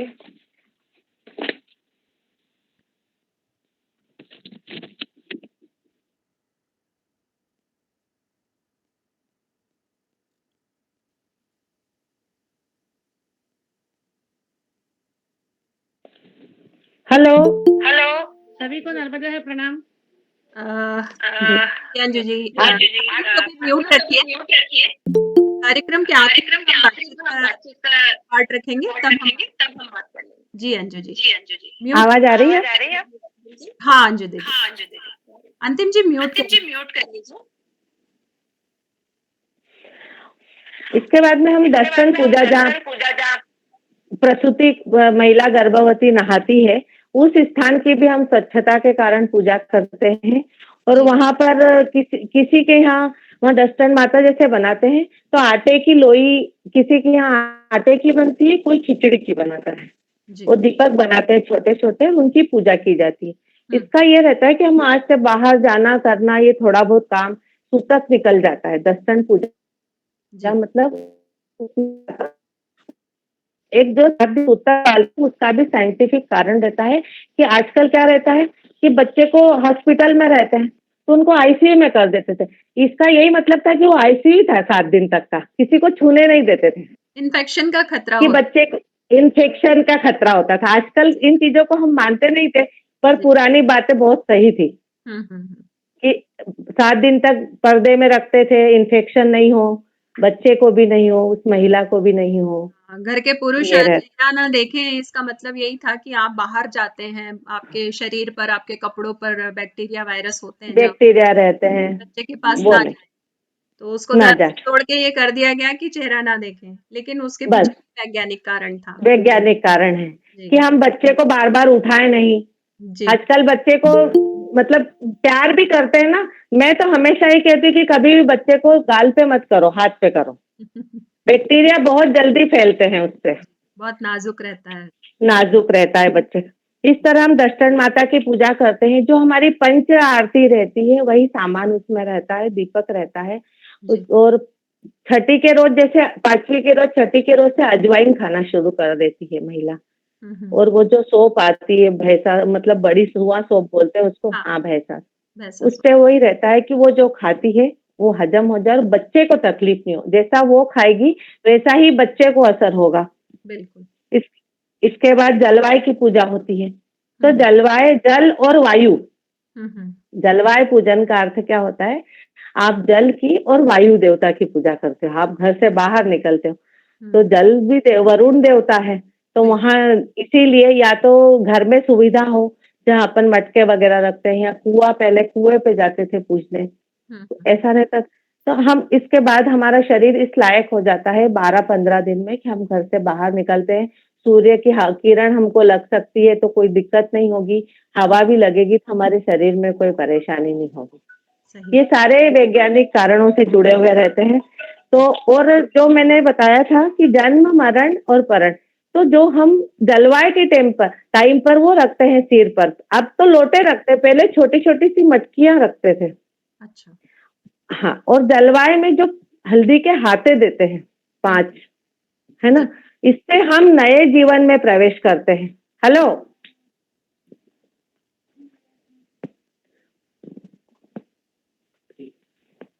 इससे हम नए जीवन में प्रवेश करते हैं। इसका मतलब ये रहता है जी जी जैसे हम माँ बन गए हैं, हमको हमारी बॉडी भी पूरी नई हो गई, मतलब अंदर के ऑर्गन सारे, हमारी नसें सब फ्रेश हो गई हैं, तो हमारा शरीर 40 दिन में ठीक होता है। बॉडी 1.25 महीने का जो नियम है ना, वो जी। इसीलिए रहता है। तो वहां से हम मटकी सिर पे रखते हैं, फिर हाथे देते हैं। इसी तरह आपने देखा होगा कि शादी में भी हाथा साड़ी खोल साड़ी करे, जब महिला हाथे देती है पीठ पे जवाइयों के, जी जब वो गवर्नी बनती है, नया रूप मतलब वैवाहिक जीवन में प्रवेश करती जीवन में। है ना। और जब घर, है ना, और घर पर जब आती है तो हम भरा खाली करते कोठियों में, जी। तब मटकियां रखते हैं, उसमें दूध दही की मटकी रखते हैं। हम्म फिर वहां से भी, वहां पर भी हम मटकियों का जन्म, मरण और परण। जी और जब आखिरी अंत्येष्टि होती है, जब भी आप देखो कि पीले हाथे देते हैं और वो मटकी रहती है। तो बहुत सारी चीजें हमारी जन्म, मरण, परण से जुड़ी हुई है। जी जी तो जलवायु को सूरज पूजा भी कहते हैं। बिल्कुल। उसकी जल और वायु की पूजा होती है। उसमें भी वही पंच आरती रहती है और आटे के दीपक बनाए जाते हैं और सब दूर वही माता जी का आकृति बनाई जाती है और उसकी पूजा की जाती है। इसके बाद में मुंडन संस्कार आता है, अगर लड़का हुआ हम्म तो ये हमारे समाज में ये रहता है कि जो हमारे गर्भस्थ शिशु के पेट के जो बाल रहते हैं जी वो बड़े कीमती रहते हैं। आजकल हम देखते हैं कि बहुत से लोग दूसरी भी तांत्रिक हो या कुछ भी हो, उनसे भी के लिए कि पेट की जो भी चीज है उसको रहने नहीं देते हैं, तो हुँ, इनको निकलवा के हम नर्मदा जी में यहाँ कहीं पर विसर्जन करते हैं। हुँ, एक तरह से हमारा संस्कार है, एक ही मुंडन संस्कार हो तो उससे बच्चा भी नया कहीं अकेला नहीं जाए, उसको परेशानी नहीं हो। जी, उसके बाद में एक नामकरण संस्कार होता है कि हम जी, उसके कान में अच्छा नाम दें। नामकरण संस्कार ऐसा नहीं है कि किसी भी दिन दे सकते, 10 दिन के अंदर, या फिर हम कोई फंक्शन करें तो उसमें भी दे सकते हैं। हुँ, हुँ, तो बच्चे को माता की, और जैसा नाम यथा नाम वथा काम, तो तथा जैसा हम नाम देते हैं तो वैसे ही रहता है। जैसा नाम देंगे उस हिसाब से बच्चे का, हमको कभी कभी ऐसा लगता भी कि जैसा नाम है वैसा ही ये है भी, तो बिल्कुल, उसका असर भी होता है ना, जी, बहुत बहुत असर पड़ता है। बहुत असर पड़ता है। कहते हैं कि जीवन के शुरुआती सालों में काफ़ी कुछ उन गुणों को देखा जा सकता है जब हम नाम रखते हैं बच्चे का। और पहले लड़कियों के जमाल नहीं निकलते थे, तो जी, उसमें सोने के मोती पिरोए जाते थे बालों में शादी के टाइम। अच्छा, अच्छा, हम्म। और पहले है ना सिर गूंथते थे, मतलब जो आजकल फैशन में अभी छोटी छोटी चोटियां है ना, हाँ, पहले उसमें मोती पिरा के सिर गूंथते थे। 8 8 दिन तक लेडीज चोटी नहीं करती थी, उनको टाइम ही नहीं रहता था। तो जो हमारा ये बंधन रहता है, मतलब एक तरह से खिंचाव रहता है, तो हमारे चेहरे का ये फेशियल होता है। हुँ, आजकल हम मास्क लगा के ये चीजें करते हैं, जी। पहले ये चीजें प्राकृतिक थी। सारे चेहरे तो की जो मांसपेशियाँ हैं उन पे खिंचाव रहे तो ब्लड सर्कुलेशन अच्छा बनता है। अच्छा रहता है। जी, ये भी एक साइंटिफिक कारण है। बिल्कुल, बिल्कुल। तो जिनके जमाल के बाल लड़कियों के रहते थे, हुँ, उनके इसमें लगन के टाइम पे सोने के मोती जी, बालों में पिरो के फिर लगन लगाए जाते थे। अच्छा, उसके बाद में हमारे यहाँ लड़कों का यज्ञोपवीत संस्कार रहता है। जी, ये बहुत महत्वपूर्ण संस्कार है। हमारा बच्चा बालक से ब्राह्मण बनता है, बहुत बड़ी बात है। बिल्कुल। उस- वो 3 सूत्री जनेऊ पहनता है उसमें वो। हुँ, हुँ, उनके भी बहुत महत्व रहते हैं। जनेऊ को कहाँ धारण करना है, कमर से नीचे तक नहीं आना चाहिए। हम किसी काम के लिए जा रहे हैं तो उसको कहाँ पर रखना चाहिए। हुँ, अगर हम कहीं गमी में से आते हैं तो उसको बदलना चाहिए। हुँ, हुँ, और अगर हम ब्राह्मणों के कर्ण छेदन का भी रहता है बच्चों में, लड़कों में, जी, इसका महत्व यज्ञोपवीत में रहता है। अच्छा, और इसका एक साइंटिफिक कारण ये है, ये हमारा कान है ना, हमारा शरीर है, जी, ये हमारी रीढ़ की हड्डी है, हुँ, और ये हमारा सिर है। तो ये एक तरह से पॉइंट रहते हैं हमारे। अगर कान छिदवाने से बच्चों को सर्दियां कम होती है। जी, टॉन्सिलाइटिस की प्रॉब्लम नहीं होती जिनके कान छिदे होते हैं। जी, पहले हमारी दादी नानियों को देखना ऊपर भी पहने रहती है, जी, एक्यूप्रेशर पॉइंट रहता है ये अपने जी, कान। आप जी, देखो उसकी रचना पूरी अपनी बॉडी, जैसे बच्चा पेट में रहता है ना, वैसी है कान की रचना। फीटस की तरह होती है जैसा बच्चा उल्टा लेटा हो। बिल्कुल। हाँ, जैसा हमारा शरीर नरम, सिर नरम रहता है ना, नाजुक, उसी तरह नीचे का हिस्सा नाजुक रहता है, जी, जहाँ हम बाले पहनते हैं छेद करवा के। पार्टी कहते हैं। हाँ, जी, इस तरह से। और इसके बाद में विवाह संस्कार शुरू हो जाते हैं। उसमें 5 मुहूर्त होता है, हुँ, टीप लिखाती है। तो हुँ, 5 मुहूर्त में वही रहता है कि सब सुहागन और शादी के 8 दिन पहले अब टीप लिखाते हैं। पहले तो महीने महीने में पहले लिख जाती थी। जी, तो उस रोज आप 5 चीजें लेके आओ शुभ, फिर अशुभ काम में नहीं जाना चाहिए, ऐसा कहते हैं। जी। पर मेरा ऐसा है कि अगर कोई जरूरी रहता है तो जाना ही पड़ता है। पर अब जब तक वो बच हाँ, मुझे लगता है कि इसके पीछे एक कारण ये रहा होगा कि पहले बहुत संयुक्त परिवार रहते थे, बड़े-बड़े परिवार रहते थे, तो जिसके बच्चे का है शादी-ब्याह है वो ना जाए, बस दूसरे लोग बस जा होना सकते हैं। लेकिन अब तो हमारी मजबूरी हो गई है कि हम एकल परिवार हैं तो ये संभव नहीं है। वही ज़माने संभव के नहीं हिसाब हो से पाता है। थोड़ा-थोड़ा फेर-बदल होता रहता है। जी, तो 5 मुहूर्त को चूल्हा कोठी का मुहूर्त भी कहते हैं। जी, उसके पहले हम 5 चीजें लाते हैं, कंकु, गुड़, नमक, नाड़ा, जी, हल्दी, ये 5 चीजें पहले शुभ मुहूर्त की लाके रख देते हैं। जी, उसके बाद में हम ये काम शुरू करते हैं। तो चूल्हा कोठी के मुहूर्त में सुहागनें आती है सब। जी। उस उसके पहले गुणी, कहीं कहीं मैंने देखा है मालवे में गुणी नहीं बनती, घुंघरी से ही होता है हुँ, चूल्हा कोठी का मुहूर्त। मैं इंदौर में 5 साल रही, तो मुझे मालवा का भी थोड़ा-सा नॉलेज हुआ है। मैं जी, 1-2 जगह शादी में गई, तो वहाँ गुड़ी और हमारे निमाड़ में गुड़ी का महत्व ज़्यादा है जी। और वहाँ वो लोग लड्डू रखते हैं गणपति के पीछे हुँ। गणेश पूजा में जी, और घुंघरी ही केवल देते हैं बच्चे के। हाँ, अच्छा। तो अब उनका रिवाज है, वो शुरू से वैसा कर रहे हैं। जी। अब जब 5 मुहूर्त चूल्हा-कोठी के मुहूर्त आते हैं, तो हुँ। उसमें क्या होता है कि आमने-सामने सुहागन बैठती है। यह एक तरह से प्रकृति से जुड़ा हुआ ये है कि जैसे सीता माता मिट्टी में से निकली थी, हम आज संसार दूसरा नया संसार, तो हमको भूमि का भी वो करना चाहिए, सम्मान करना चाहिए, उनसे भी हमको सहमति लेना चाहिए कि हम नए जीवन में जा रहे हैं, तो हम ये काम कर रहे हैं। इसलिए हम खल-माटी का करते हैं कि मिट्टी की वहाँ पूजा करते हैं, उनको खोदते हैं तो उनको भी दर्द होता होगा ना, तो पूजन करके उनकी अनुमति लेके फिर हम लोग ये चूल्हा-कोठी का यहाँ से हमारे काम शुरू होते हैं। ये जी, प्रकृति से भी जुड़ा हुआ है थोड़ा-सा।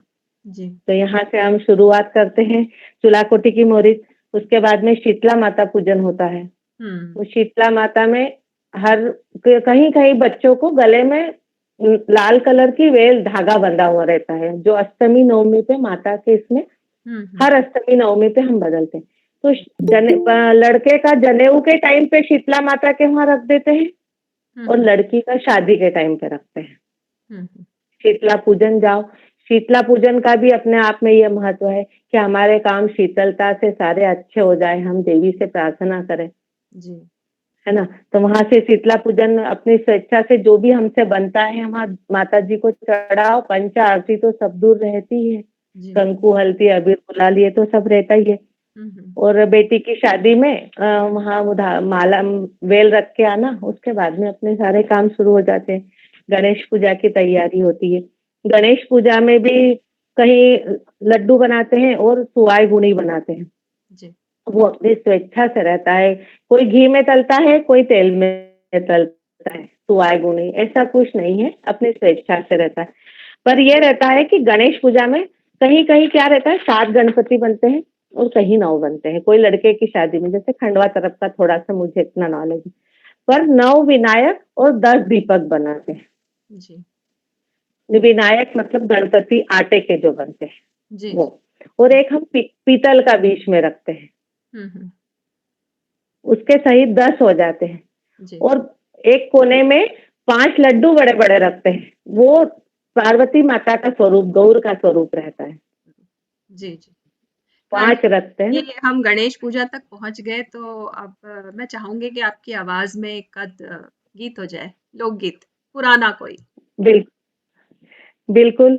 मैं पहले एक ये वाला गाना गणपति का सुनाती हूँ, जी, स्वागत है। उसके बाद में मैं दूसरे वो सुना दूँगी, है ना? जी, अब हमने गणेश पूजा कर ली है तो पहले जी, वही। गणेश जी का ही सुनाते इसीलिए हैं। थोड़ा शादी का माहौल बन गण बिल्कुल। गण रे गुंडीसी बाबो गणपति आया हो, गणपति आया हो, आई ना उतर्या शेळावळ तळ, पूछतो बाबो सयरम आया हो, नगरी में आया हो, राय का मोटा भाई को घर का छे, आमी की सामी बाबा लंबी पट साळ हो, लंबी पट साळ हो, केळा झबुक राय अंगणा, आओ बाबा गणपति बठो मारा आंगणा हो, बठो मारा आंगणा हो, तमसी तो कारज सिद्ध होय। ये गणेश पूजा में गाया जाता है गीत। गणपति भगवान हमारे घर आते हैं तो पूछते हैं कि उनका घर कहाँ है, तो बताते हैं लोग कि जिनके यहाँ केल की वो जब उनका आंगन बहुत बड़ा है, उनके घर आज शादी हो रही है, आपको वहां जाना है। जी। इसी तरह बधाई भी गाई जाती है। हाँ, हाँ। हाँ, तो ये इसमें बधाई है, इसमें ये भी एक थालवड़ी लगाते हैं हम, जो गुणी घुंगरी लेके, जी, उसका एक स्पेशल गाने, ये कुछ स्पेशल गाने ट्रेडिशनल ये उसी वक्त गाए जाते हैं। जी।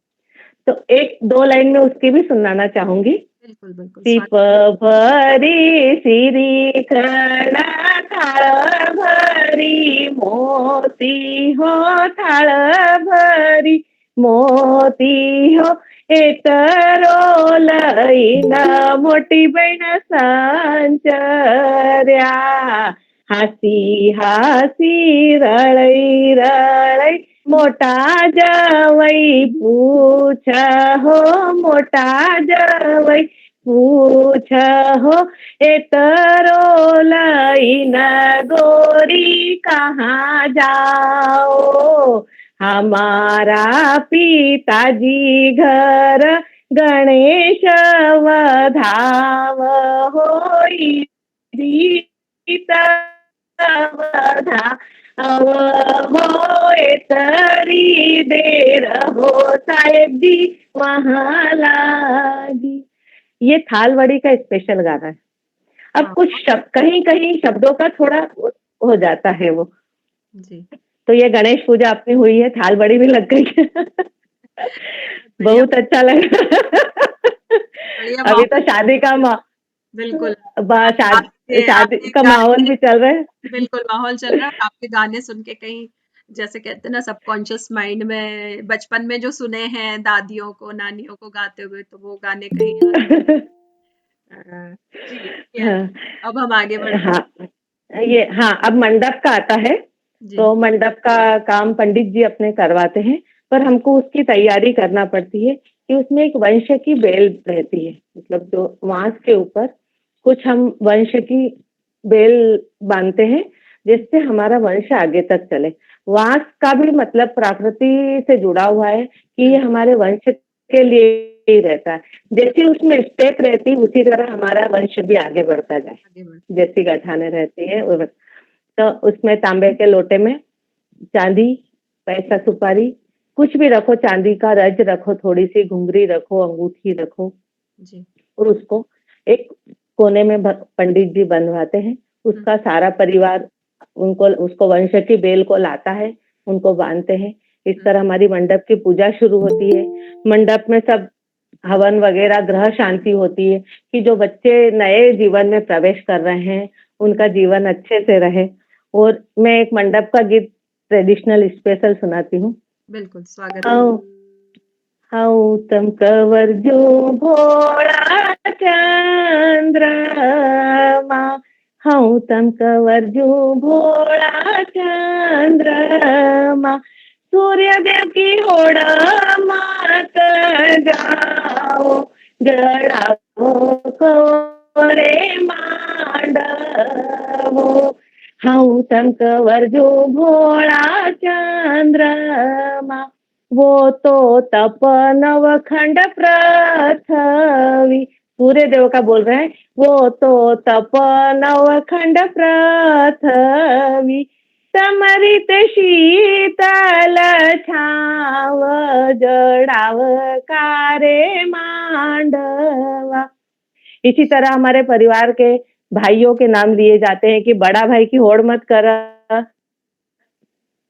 छोटा भाई की रख, वो तो बड़ी बिल्डिंग में बड़े शौकी कि बड़ी बहू की होड़ मत कर। इस तरह यह गाना पूरा होता है। जी, अब हमारा मंडप का काम होता है। मंडप के बाद में माता या इरिद बिठाया जाता है। जी, तो आजकल तो फोटोएं रख देते हैं, जी, वही हमारी माता का स्वरूप रहता है।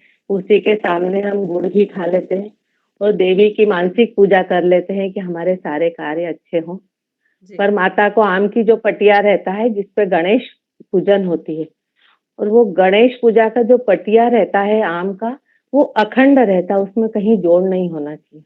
अच्छा, उसकी ये विशेष उसकी ये विशेषता है, खंडित नहीं होना चाहिए। जी, वो तो हमारे यहाँ पटिया नहीं रहती, पाटली बोलते हैं उसको। पटिये में नीचे से वो लगे, हाँ, जी, पाटली बोलते हैं। हुँ, हुँ, तो वो खंडित नहीं होना चाहिए, उसमें जोड़ वाली पाटली नहीं होना चाहिए। अच्छा, और और आम के पेड़ की ही रहती है वो। जी। तो हमारे माता भी 2 तरह की बनती है, बावड़ी की माता बनती है और कापड़े की माता बनती है। अच्छा, इसमें क्या हाँ, अंतर माताएँ भी दो, कापड़े की माता सुपड़े के ऊपर कपड़े पे बनाई जाती है। जी, सुपड़ा अ, और कंकु से बनती है सब वो।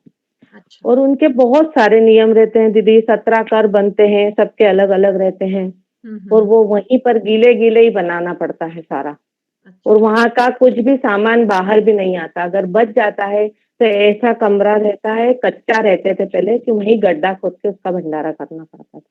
अच्छा, हाँ, और जो इरित रहता है वो दीवार पे बनाया जाता है।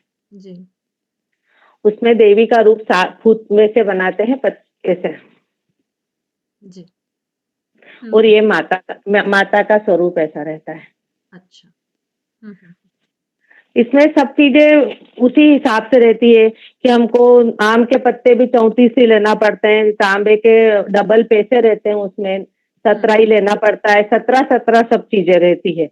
जी, कौड़ियाँ जो आती थी पहले अपन खेलते हैं तार में, वो भी 17 लेनी पड़ती है, चिकनी सुपारी 17 लेनी पड़ती है। हुँ, हुँ, तो बहुत नियम का काम रहता है माता का, जो कर सकता है वही कर सकता है। और एक बिल्लौरे परिवार वाले रहते हैं, वो लोग घोड़ी माता पूजते हैं, तो अच्छा, उनकी माता ऐसी बनती है। अच्छा, हाँ, उनके यहाँ अगर बच्चा होता है और पहला बेटा होता है तो हुँ, घोड़ी माता पूजी जाती है। अच्छा, उनके यहाँ ऐसा कुछ है कहानी कि घोड़ी ने उनके बच्चे को बचाया था किसी। अच्छा, तो तो उसकी स्मृति हाँ, वो पूजन अ, हाँ, हाँ, स्मृति स्वरूप करो या उनको वो पूजनीय, उनके लिए देवी बन गई थी वो तो। जी, जी, बिल्कुल, बिल्कुल, सही बात। इस तरह वो जी, मान्यताएँ जुड़ी हैं इन संस्कारों के साथ में, बिल्कुल। बिल्कुल, बिल्कुल। और इस तरह खीर भी बनाते हैं तो उसके साथ में घृत मातृ का जैसे वो बना लेते हैं 5 पुतली टाइप, और जी, उनका बिल्कुल व्यवस्थित कि नीचे पाट भी होना चाहिए, ऊपर सिंहासन भी होना चाहिए, हुँ, हुँ, हुँ, ऐसे व्यवस्थित सारा किया जाता है। जी, और उसके बाद में हमारे सब ये काम होते हैं जैसे बाना रखना हो, हुँ, लोण वरावण हो, हुँ, ये रुखड़ी निवतना। हुँ, रुखड़ी निवतना मतलब पूर्वजों को याद करना रहता है। जी, इसका गाना बहुत अच्छा है दीदी, मैं गाना ये 2 लाइन सुनाऊंगी। बिल्कुल, बिल्कुल, मतलब स्वागत है। एक मतलब यह है कि जो भगवान के वहाँ एक गिद्ध का रूप में जैसे भगवान को उन्होंने माना है कि जो हमारा संदेशा ले जाता है, जैसे पक्षी ले जाते हैं, तो अच्छा, विष्णु भगवान का वाहन है, तो उनका रूप माना है। अच्छा, सरग भगवान की ओरी एक सोलई सरग जी, आवाज़ कट रही है आप कहे देखो अब हाँ, अभी ठीक है, वो बीच में आ शायद रही। हाँ, अब ठीक हाँ, आ हाँ, ठीक है। मतलब हमारे जो दादा परदादा पूर्वज रहते हैं उनको संदेशा कहने के लिए वो कहती है कि सर्ग भवंती वो गिरधरणी एक संदेशो लई जाय। सर्ग का मोटा दादा कहो कहेजो तम घर नात्या कोया रात के मसारो रे ओ मसार जो हमारो ते आवणो नी होय ताळा जड्या रे लुहा बंदका जड़ी दिया वजीर की वाड़। मतलब हम जो यहाँ जहाँ है वहाँ बड़े बड़े ताले लगे हुए हैं और सब बैठे हुए, हम वहाँ नहीं आ सकते, तुमको जैसे करना हो वैसे करो, हमारे आशीर्वाद तुम्हारे साथ में है। इस गाने का ये अर्थ है। ये गाने जब होते हैं ना वीणा जी, तो जी, आंखों से आंसू आते हैं। बहुत भावुक शब्द हैं गानों के और भावनाएँ भी उसके पीछे बहुत भावुक है कि अपने पूर्वजों को याद बहुत जुड़ी हुई है, वही बचपन में देखा गया पर वो भी जरूरी रहता है ना। बिल्कुल, वो उनका आह्वान, उनके स्मृति करना तो सबसे ज़्यादा ज़रूरी है क्योंकि उनके आशीर्वाद के जरूरी रहता है। जीवन नहीं है। बिल्कुल सही। नहीं होता कुछ भी काम। जी, उसके बाद में लोन भराने का मतलब एक तरह से दूल्हा दुल्हन की नजर उतारना रहता है। फिर हंसी ठिठोली होती है, बाना रखना रहता है। जी, फिर बारात जैसे आती है, फिर हम काकण दोरा और वादी बांधते हैं। जी। मतलब एक बंधन रहता है दूल्हा दुल्हन को। हुँ, इस हुँ। तरह से ये सोचो कि अगर उसको छोड़ते टाइम, मैं कहती हूँ कि उस टाइम का जो गाना है ना, पर सासुएं आशीर्वाद देती है, उनको गठान छोड़ती है और कहती कि 10 बंधन तुमको हमने मुक्त किया है, तो तुमको ये हमारा परिवार संभालना है। बिल्कुल। अब हम तुम हमारे परिवार में आ गई हो। जी, जी। तो काकन डोरा बांधते हैं, तो जो दूल्हा दुल्हन को बांधा जाता है, तो दूल्हा और दुल्हन वो आपस में एक दूसरे का खोलते हैं। पर जो वादी रहती है, तो अगर लड़के के यहाँ उसकी सासू माँ खोलती है और लड़की के यहाँ उसकी सासू माँ खोलती है वादी को। पीयूष बर्वे जी और प्रेज़ेंट ना करें। जी। तो उसका भी गाना है, वादी खोलते हर हर हमारे हर रस्म के रहते हैं, मेला रहता है, सभी चीज रहता है, रहता है। हल्दी में प्राकृतिक से जुड़ी है। हम लोग अभी जैसे बचने के लिए गोल्डन दूध पीते थे हल्दी वाला, तो जी। अंदर से शरीर सर्कुलेशन, ब्लड ब्लड साफ करना, उसी तरह शरीर में भी पहले लगाते थे हल्दी, उससे चेहरे पर रौनक आती थी। पहले फेशियल वगैरह कुछ नहीं होता था, यही एक फेशियल होता था। जी। तो हल्दी से नहलाया जाता है दूल्हा दुल्हन दोनों, फिर ऐसी करते हैं।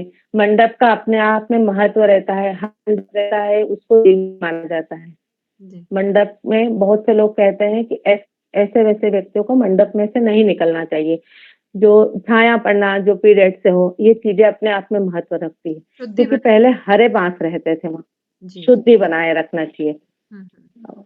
ये रहता है। और फिर वही अपना रहता है कि बारात आती है, लगन लगते हैं। हुँ। वो सारे काम पंडित करवाता है। फिर मैंने एक बात बताई थी कि जैसे रात में फेरे के बाद में वो सुहाग भात मांगा जाता है। हुँ, हुँ। हाँ, लड़के के तरफ पहले मांग लेते हैं, बारात नहीं जाती उसके पहले मांगते हैं। हुँ, हुँ। और लड़की के यहाँ सुहाग भात, मतलब सुहागनों से तुम भात मांगो। भात चावल का हमारे इसमें बहुत बड़ा महत्व है। हर काम में चावल के बिना हमारा चलता नहीं है।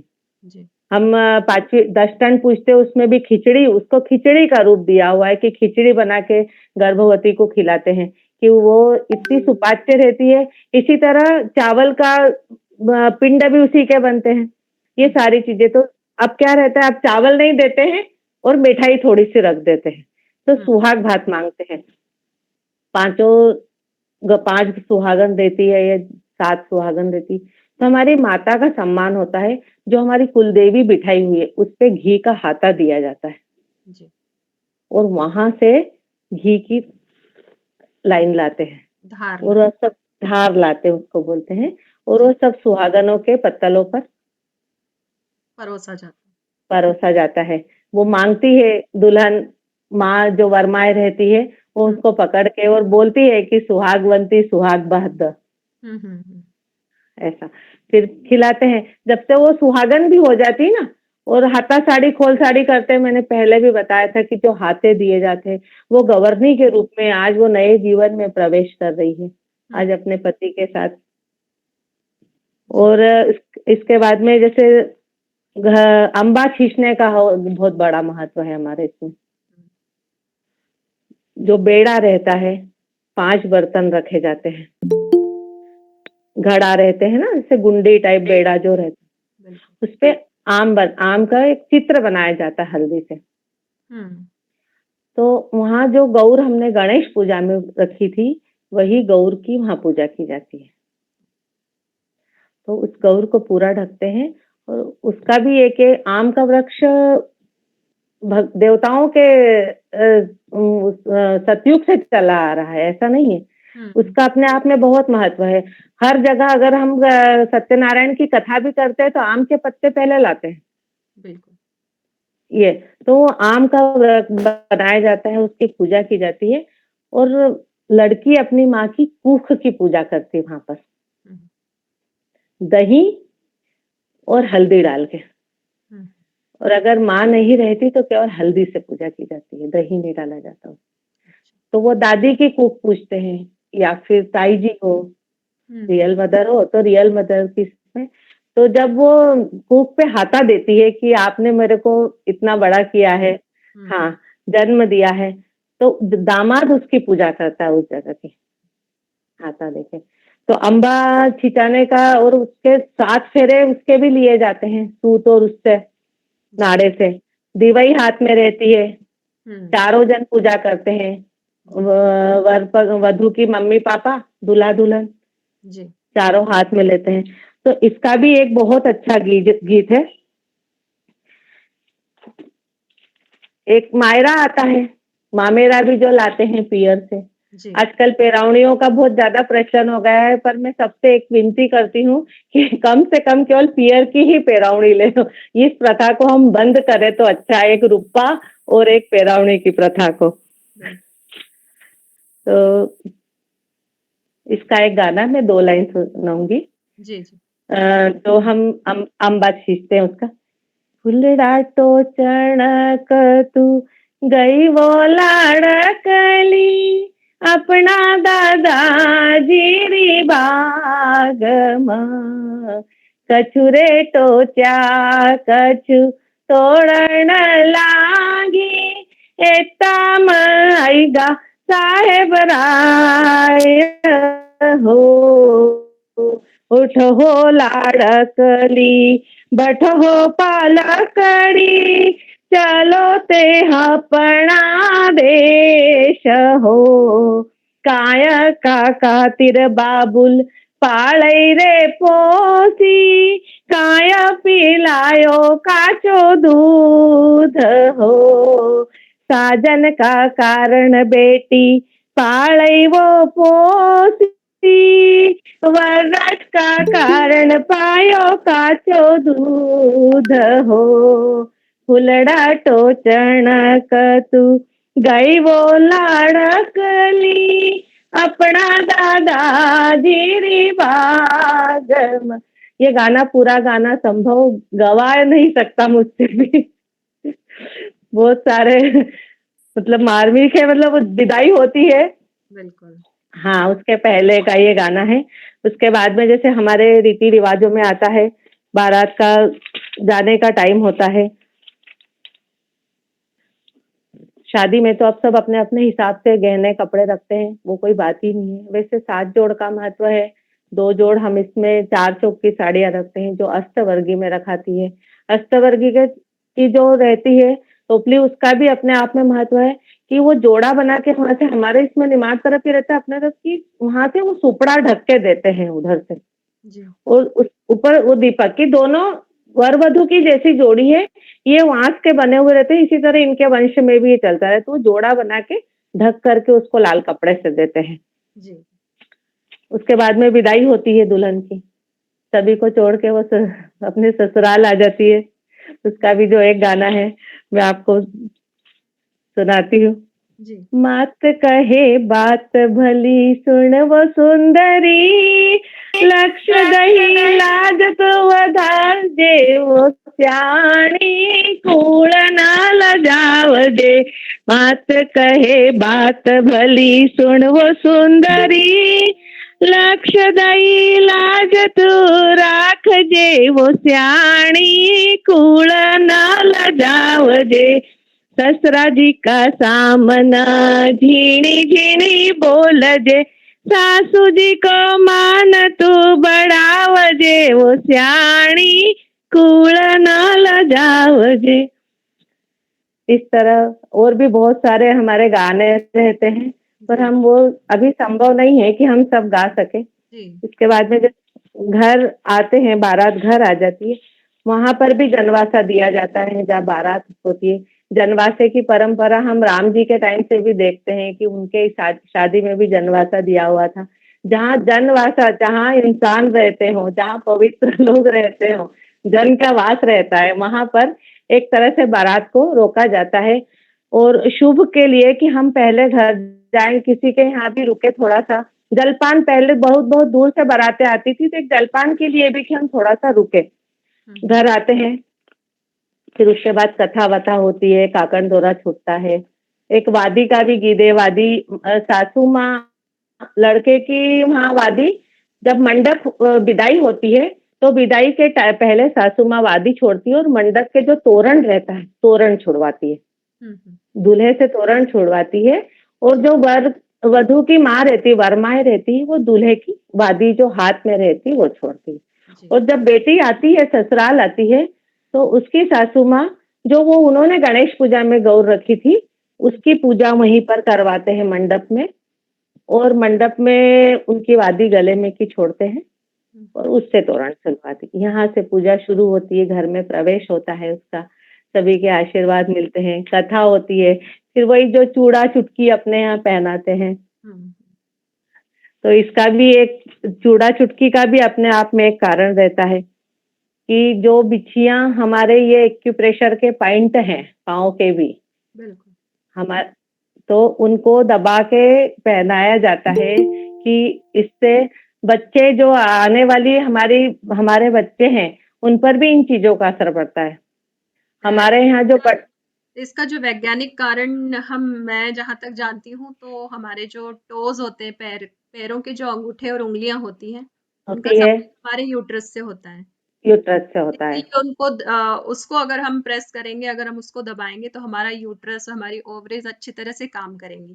तो इसीलिए बिल्कुल हमारे बिल्कुल। सनातन धर्म में इसको अच्छे धातु से, जैसे आपने कहा अभी कि चांदी को सर्वश्रेष्ठ माना जाता है, सर्च माना जाता चांदी है। के धातु के छल्ले इसीलिए पहना दिए जाते थे कि अब आपको जो वैवाहिक जीवन में आप प्रवेश कर रही हैं, अब आपका यूट्रस, आपकी ओवरीज एकदम अच्छी तरह से होनी चाहिए क्योंकि आपको वंश वृद्धि करनी है। और जब बिल्कुल महिलाएं जब दुर्भाग्य से जब वो विधवा हो जाती हैं तो इसीलिए निकाली जाती है कि अब इसका काम नहीं है। तो नहीं है। जी, तो ये हम केवल कारण है हमारे जी बिल्कुल साइंटिफिक। पहले महिलाएं हाथों में वो कड़े पहनती थी, पाँव में वो भी हमारे पॉइंट दबते थे, गले में जो हथली पहनती थी। हाँ अगर राणा प्रताप और इतने बड़े बड़े अगर उनको जन्म दिया है तो एक वो भी एक वही कारण है कि उनके उनके विचारधारा। बिल्कुल बिल्कुल। तो जितने भी गहने हमारे यहाँ पहने जाते हैं ना, अब हम शौक से पहनते हैं या एक मैच करके पहनते हैं, पर जो पहले गहने पहने जाते थे वो सब साइंटिफिक कारण से पहने साइंटिफिक जाते रीजन होता है, बिल्कुल सही कहा हैं, रीजन रहता है जी। इस तरह। फिर यहाँ पर चूड़ा चुटकी, चूड़ा लाख का पहनाया जाता है ससुराल में। चुटकी मतलब छोटी छोटी जो बिछियां बिना सर घुघरी की आती है, वो हमारे यहाँ ऐसा है, वो पहनाई जाती है। यहाँ से कथा करके फिर वो लोग एक बार फिर अच्छे मुहूर्त में घर जाते हैं, मायके जाती बहू दुल्हन अपने, तो वहां पर उसकी मम्मी भी पहनाती, तो वहां पर मच्छी जोड़ा बोलते हैं उसको, बिछिया का 3-3 सर वाला रहता है, तो जुड़ा वो हुआ पहनाया जाता, जी जुड़ा हुआ रहता है। और चूड़ी कांच की पहनाते हैं वहां से। जी और ससुराल में लाख की चूड़ी पहनाई जाती है। जी तो इस तरह ये हमारा शादी की सारी संस्कार हो गए। अब जो अंत्येष्टि कर्म का संस्कार, वो आखिरी संस्कार आता है। पर हमारे समाज में आजकल हम देखते हैं कि बहुत सारी चीजें हैं। एक तो ये वीडियो वाले बहुत परेशान करते हैं, पंडित को अच्छे से काम नहीं करने देते। दूसरा है एक प्री वेडिंग वाला है, करना हो तो ठीक है पर दिखाना ये, प्री ये सब अपनी अपनी वेडिंग सोच रहती। हाँ, वो तो बहुत अलग चीज हो गई। तो हाँ ये तो हमारे आपने जो हमारे निमाड़ के हिसाब से जितने रीति रिवाज और संस्कार जुड़े थे एक दूसरे से, हाँ उसके बारे में आपने बताया, इतना विस्तृत जानकारी दी। अंत्येष्टि संस्कार को भी ले लेते हैं हम, क्योंकि वो ऐसी चीज बिल्कुल बिल्कुल। जानना चाहता नहीं लेकिन जानना बहुत जरूरी है। क्योंकि जैसे मेरे यहाँ अभी मेरी नानी सास रहा कि करती, हम तो उनका कहना था मेरा सारा काम अच्छे हाँ से कराओ। वो चाहती थी कि उनकी अंत्येष्टि और उनका जो उत्तर कर्म है वो सब बहुत व्यवस्थित और रीति रिवाजों के साथ हो। लेकिन आजकल हम लोग बिल उसको ध्यान नहीं देते क्योंकि कुछ भावनाएं ऐसी हमारे परिवारजनों से जुड़ी रहती है तो हम नहीं ध्यान देते उसको। लेकिन आप थोड़ा सा उसके बारे में भी बताइए, क्या जरूरी है उसमें, कौन सी बातें ध्यान रखना वीणा जरूरी जी ये वीणा जी ये शाश्वत सत्य है कि मृत्यु निश्चित जी है ना। हम हमेशा ये प्रिपेयर रहेंगे ना तो हमारे डर नहीं रहेगा दिल में बिल्कुल, और ये काम हम नहीं रहते, हमारी अनुपस्थिति में ये काम होते हैं, बिल्कुल, है ना? ये जो दूसरे वाले 16 संस्कार मैंने विवाह वगैरह बताए थे, ये तो हम खुद करवा देते हैं, पर जो अंत्येष्टि कर्म है, वो हमारी अनुपस्थिति में होता है, जी, तो वो तो ज़्यादा अच्छे से होना चाहिए। जी, जी, तो इसमें यही रहता है कि जब किसी की भी अंतिम सांसें चलती है, तो हम ये चाहते हैं कि भगवान का नाम ले उस घर में, वहाँ का वातावरण, उसकी आत्मा अच्छे से छूटे, मुक्ति मिले उसको, है ना? ग्रह जाल में फँसा रहेगा माया मोह में तो जल्दी मुक्ति नहीं मिल पाती। जी, वहाँ पर जहाँ उनको सुलाना है, कहते हैं दक्षिण दिशा तरफ पाँव करना चाहिए, पर सबके घर उस हिसाब से अनुरूप नहीं रहते हैं, सब अपनी-अपनी सुविधा के हिसाब से करते हैं। तो जी, वहाँ पर गाय का गोबर मिल जाए तो ठीक है, नहीं तो फिर अगर हमारे पास उपले रहते हैं, हुँ, मैं एक थोड़ा-सा और ये बता रही हूँ, उपले किसी के घर में रहते हैं, हम धूप डालते हैं, उसी को थोड़ा-सा गीला कर लो, वो गोबर हो जाएगा। हम गोबर उस टाइम कहाँ से ला पाएँगे? तो उसमें केवल उसकी एक ही लाइन घुमाना पड़ती। एक बात ये ध्यान रखना है कि शादी के संस्कार जितने भी हैं, ये सब दोहराए थे और अंत्येष्टि कर्म के संस्कार केवल एक बार किए जाते हैं, इनको दोहराना नहीं चाहिए। जी, ये रहता है और बिल्कुल जब दिवंगत आत्मा है तो उसको पहले भी अपन गंगा जल डालो, तुलसी डालो, उस पानी में ही तुलसी डाल दो, तो गंगा जल डालते रहो।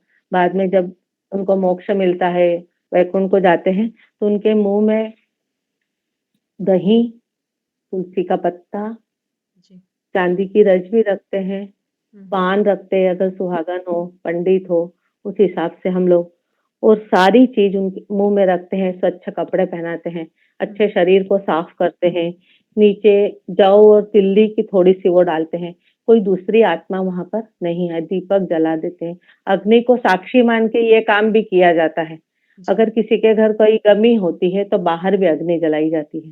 जी, इसका एक ये भी कारण है कि बाहर किसी को पता भी चल जाए कि इनके घर कुछ गमी हुई है। जी, जी, उस हिसाब से हम रहते हैं और सारा बाकी वो आजकल तो सब शैया वगैरह सब रेडीमेड भी मिल जाती है।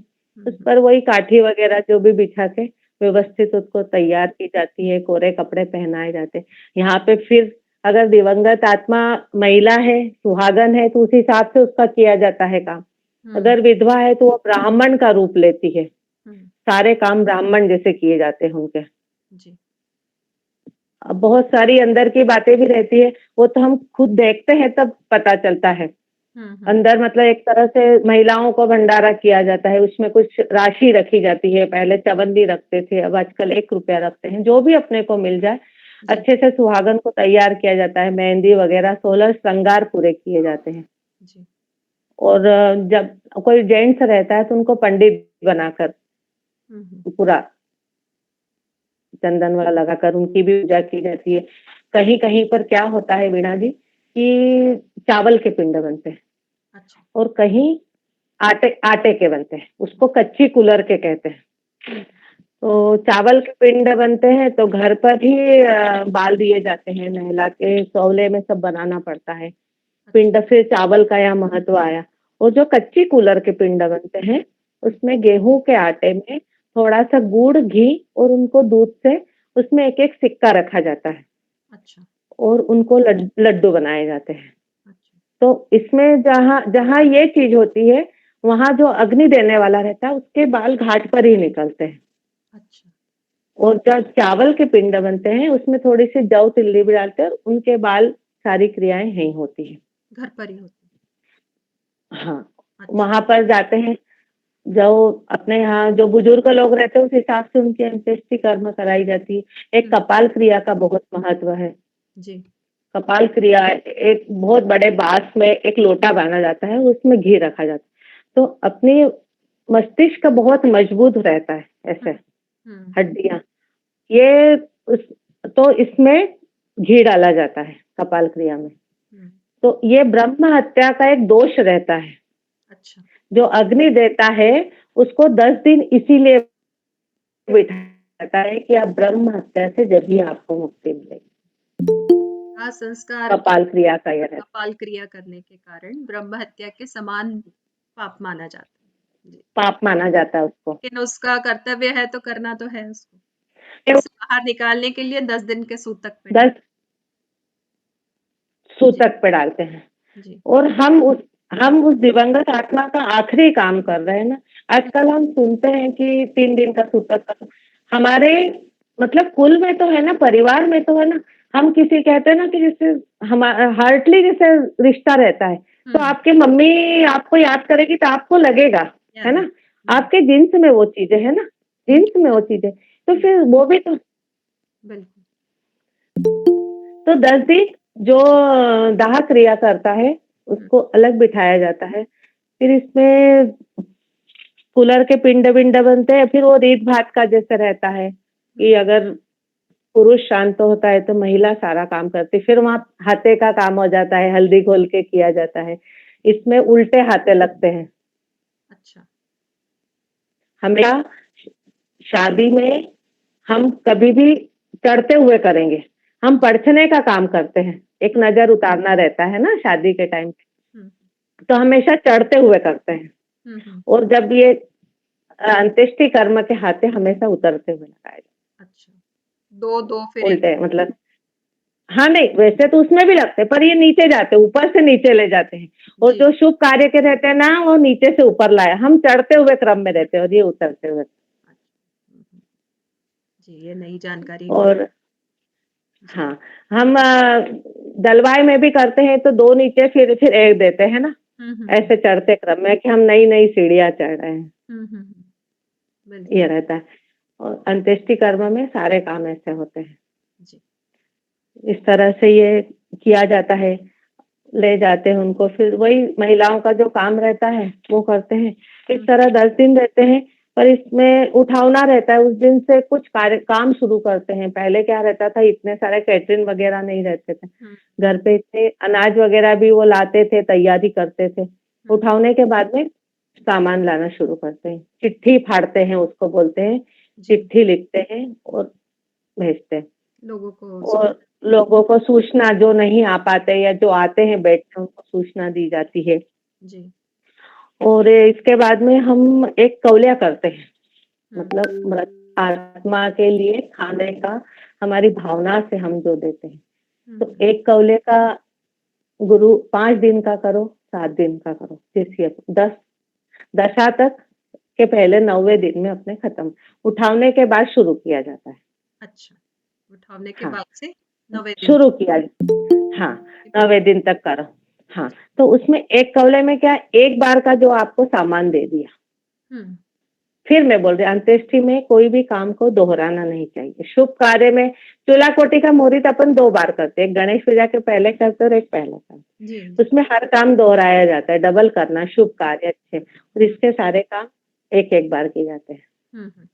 पहले इसमें उड़द लाते हैं, अंत्येष्टि कर्म में कुछ भी सामान लाओ तो उड़द और वो लाते हैं, और उसमें अपन कंकु हल्दी और ये सब चीज लाते हैं, जी क्योंकि उड़द के जो बड़े बनते हैं उनका महत्व है उसमें। का महत्व हाँ, तो एक कौले में क्या रहता है, वैसे भी आजकल सब बघार करने लग गए हैं, छोकने लग गए हैं सब्जियां, पर पहले नहीं करते थे। कहीं से मसाला लाके वो 10 दिन कैसे भी निकालते थे। अभी कहीं कहीं ये चीजें भी होती, पर जब उसकी जो दाह संस्कार करता है उसकी दाल में मिर्ची ऊपर से छोड़ी जाती है।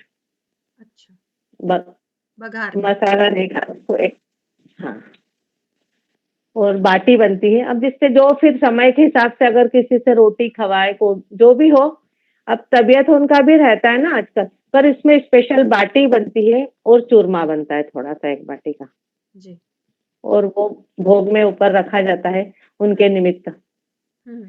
और उठावने के टाइम पे जहाँ पीपल के वृक्ष के वहां जाते हैं पानी देने, और घाट पे से भी पापा विष्णु लाते हैं। पापा विष्णु मतलब एक पत्थर की मूर्ति रहती है।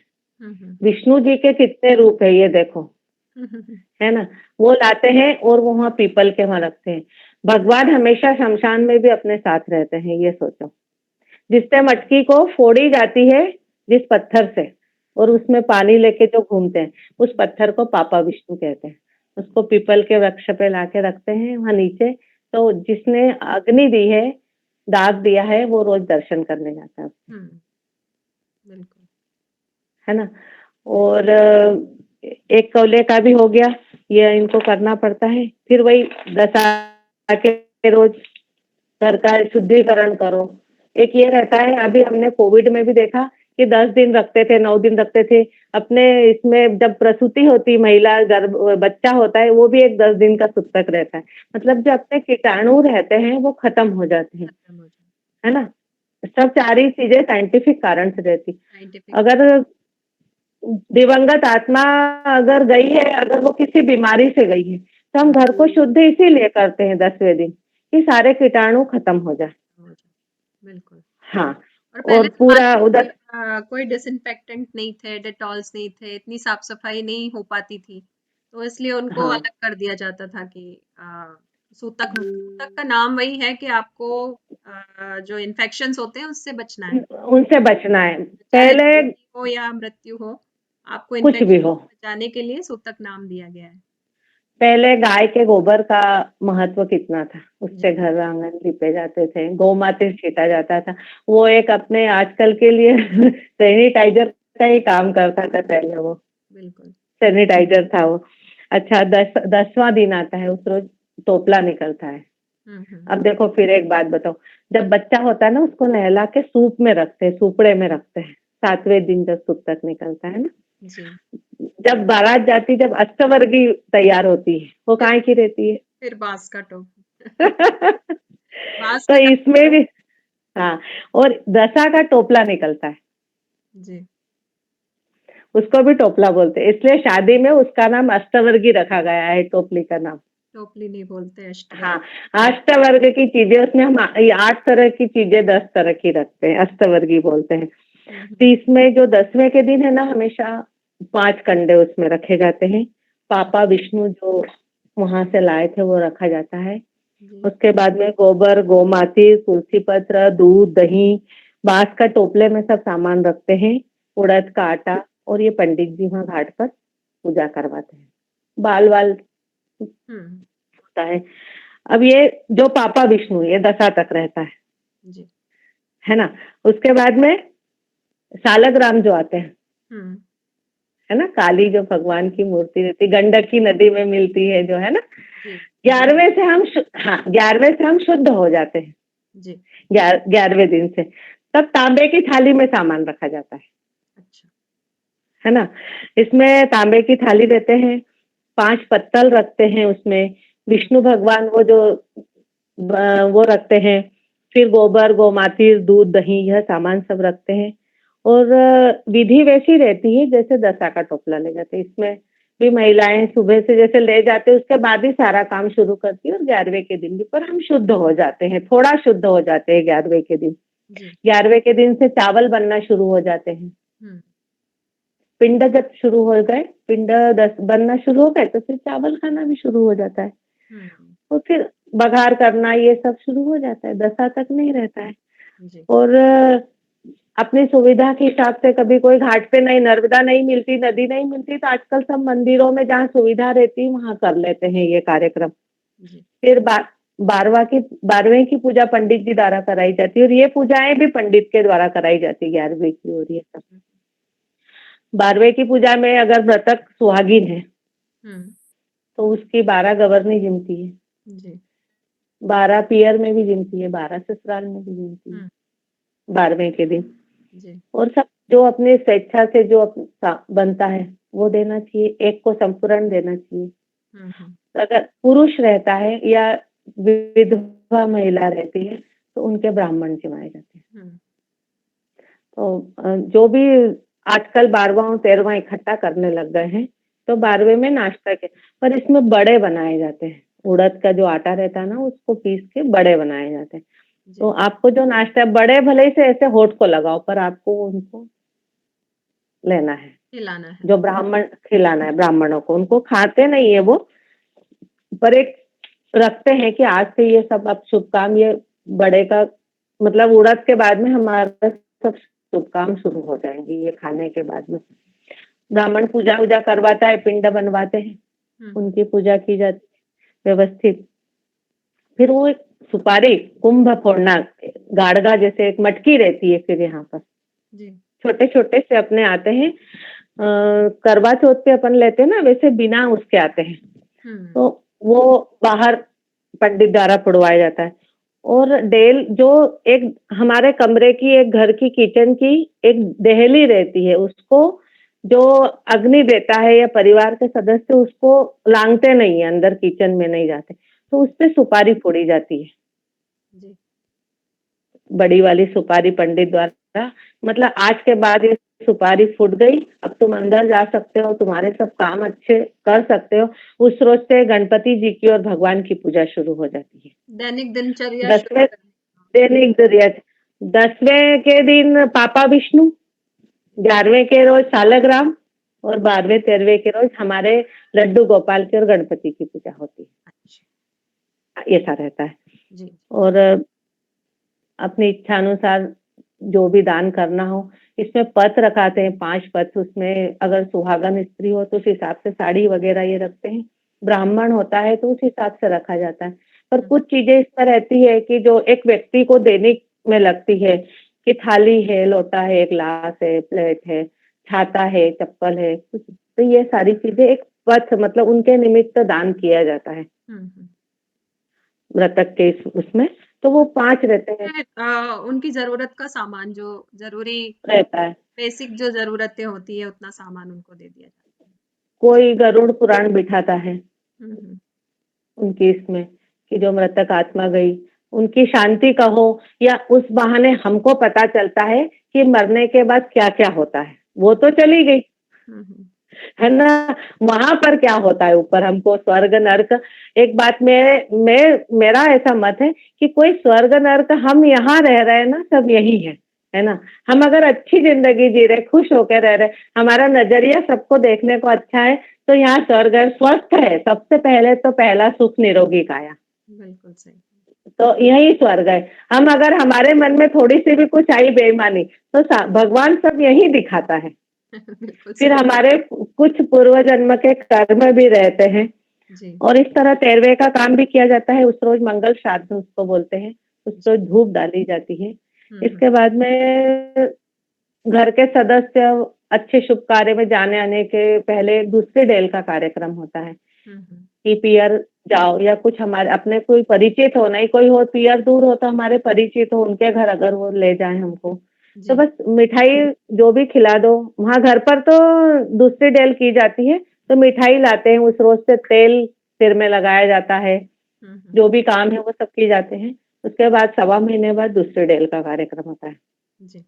पियर जाती है। वहां से जो भी कपड़े देते हैं, पर एक निमित्त रहता है, उन कपड़ों को हम लोग ज्यादा दिन नहीं पहनते हैं। हुँ, बस हुँ। सारे काम ये रहता है कि आज उसके बाद हमारे सब शुभ काम शुरू हो जाते हैं। जी। इस तरह जीवन के सारे काम पूर्ण होते हैं, सारे संस्कार होते हैं।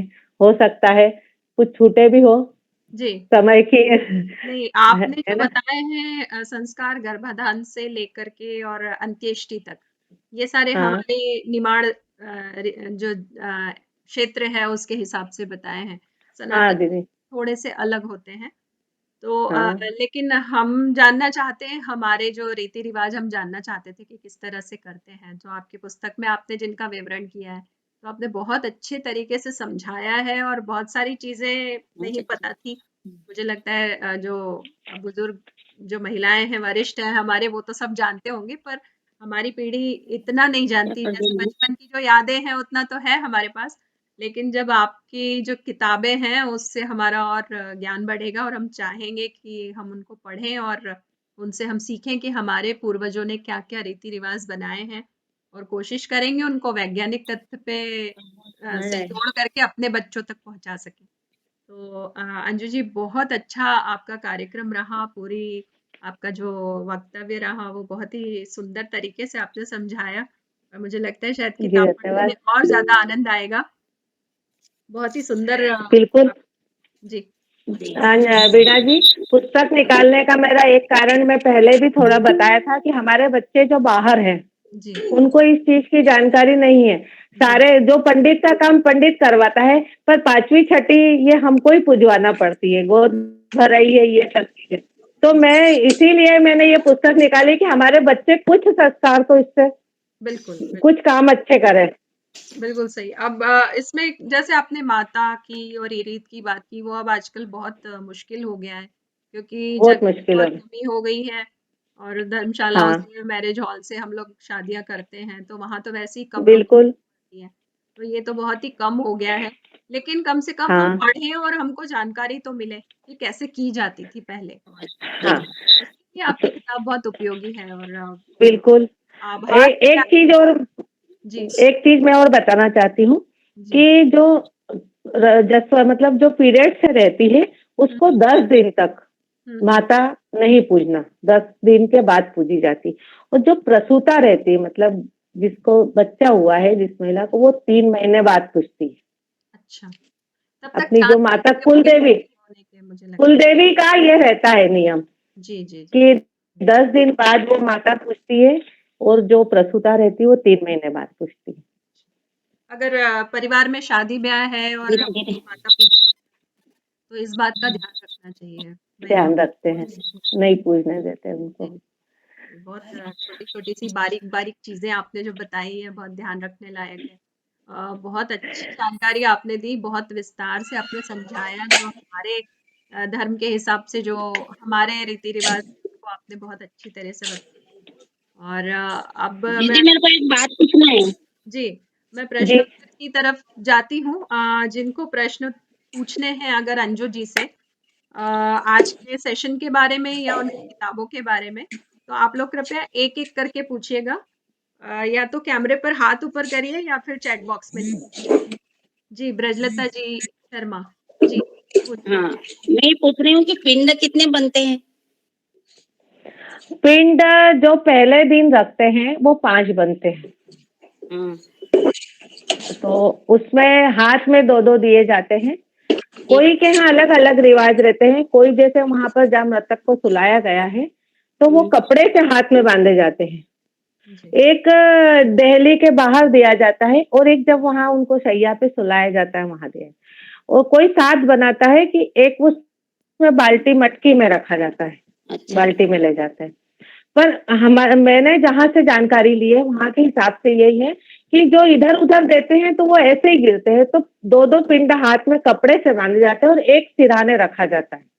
अच्छा, तो हाथ में तो वहीं बांध देते हैं, और जो सिरहाने रखा जाता है वो दहली, जो दरवाजे की दहली कूदते हैं उसके ऊपर वहां पर रखा जाता घर की दहलीज पर। है, ठीक, घर की धन्यवाद। दहली पे। बहुत अच्छी जानकारी दी मेरी बहन ने।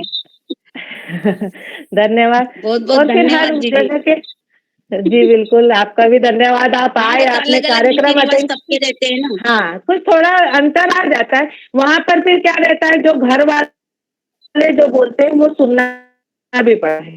हाँ, वो तो घर में पर तो बहुत सारे कुछ भी बड़े नहीं। बुजुर्ग रहते हैं। जो बड़े व्यक्ति बोल दे वो सही। हाँ, जी, अगला प्रश्न बिल्कुल। कौन दे रहे हैं? अगले प्रश्न के लिए आमंत्रित करूँगी। और किसी के प्रश्न मतलब हैं? मेरे को ये पता जी, चल गया कि मैं श्रुतिता मानती हूँ। जी। जी, श्रुतिता। बहुत-बहुत स्वागत नमस्कार। है श्रुतिता जी। आपने बहुत अच्छी जानकारी दी थी।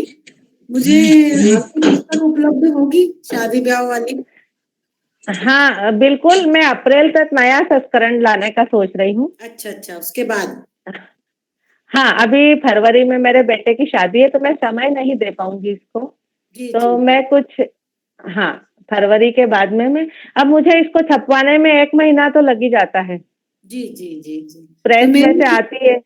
सुचिता नेगी मेरी एक बुक कर लीजिए आप। बिल्कुल जी, धन्यवाद उनका भी बड़ा हो आपका। गया। नमस्कार अंजू जी, बहुत बढ़िया बिल्कुल। आपने विस्तृत जानकारी दी।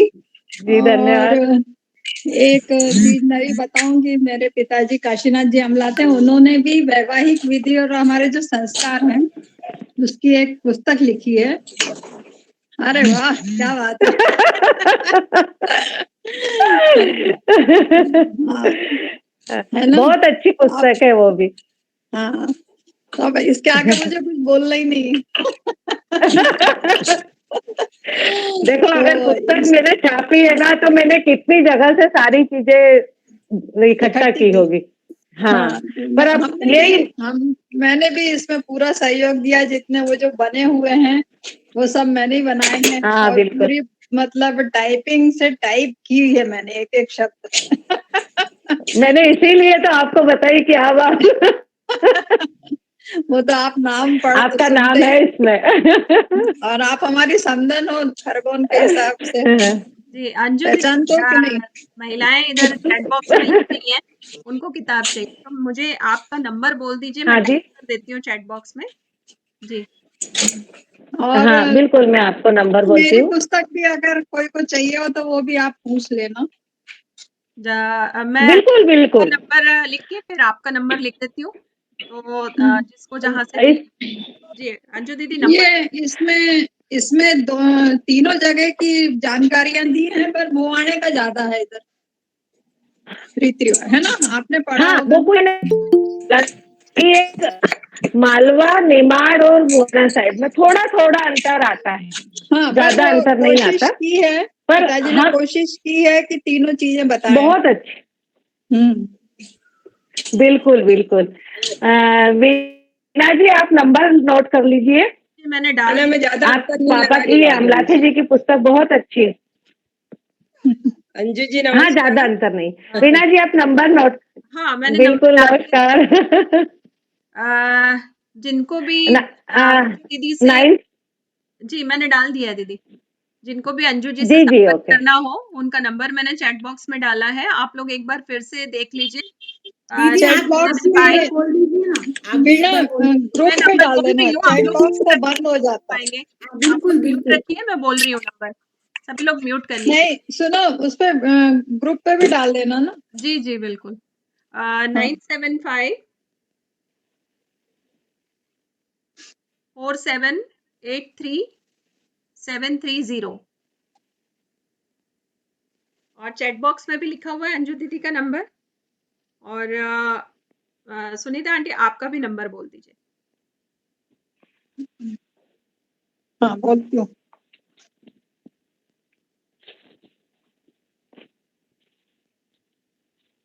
9619455611।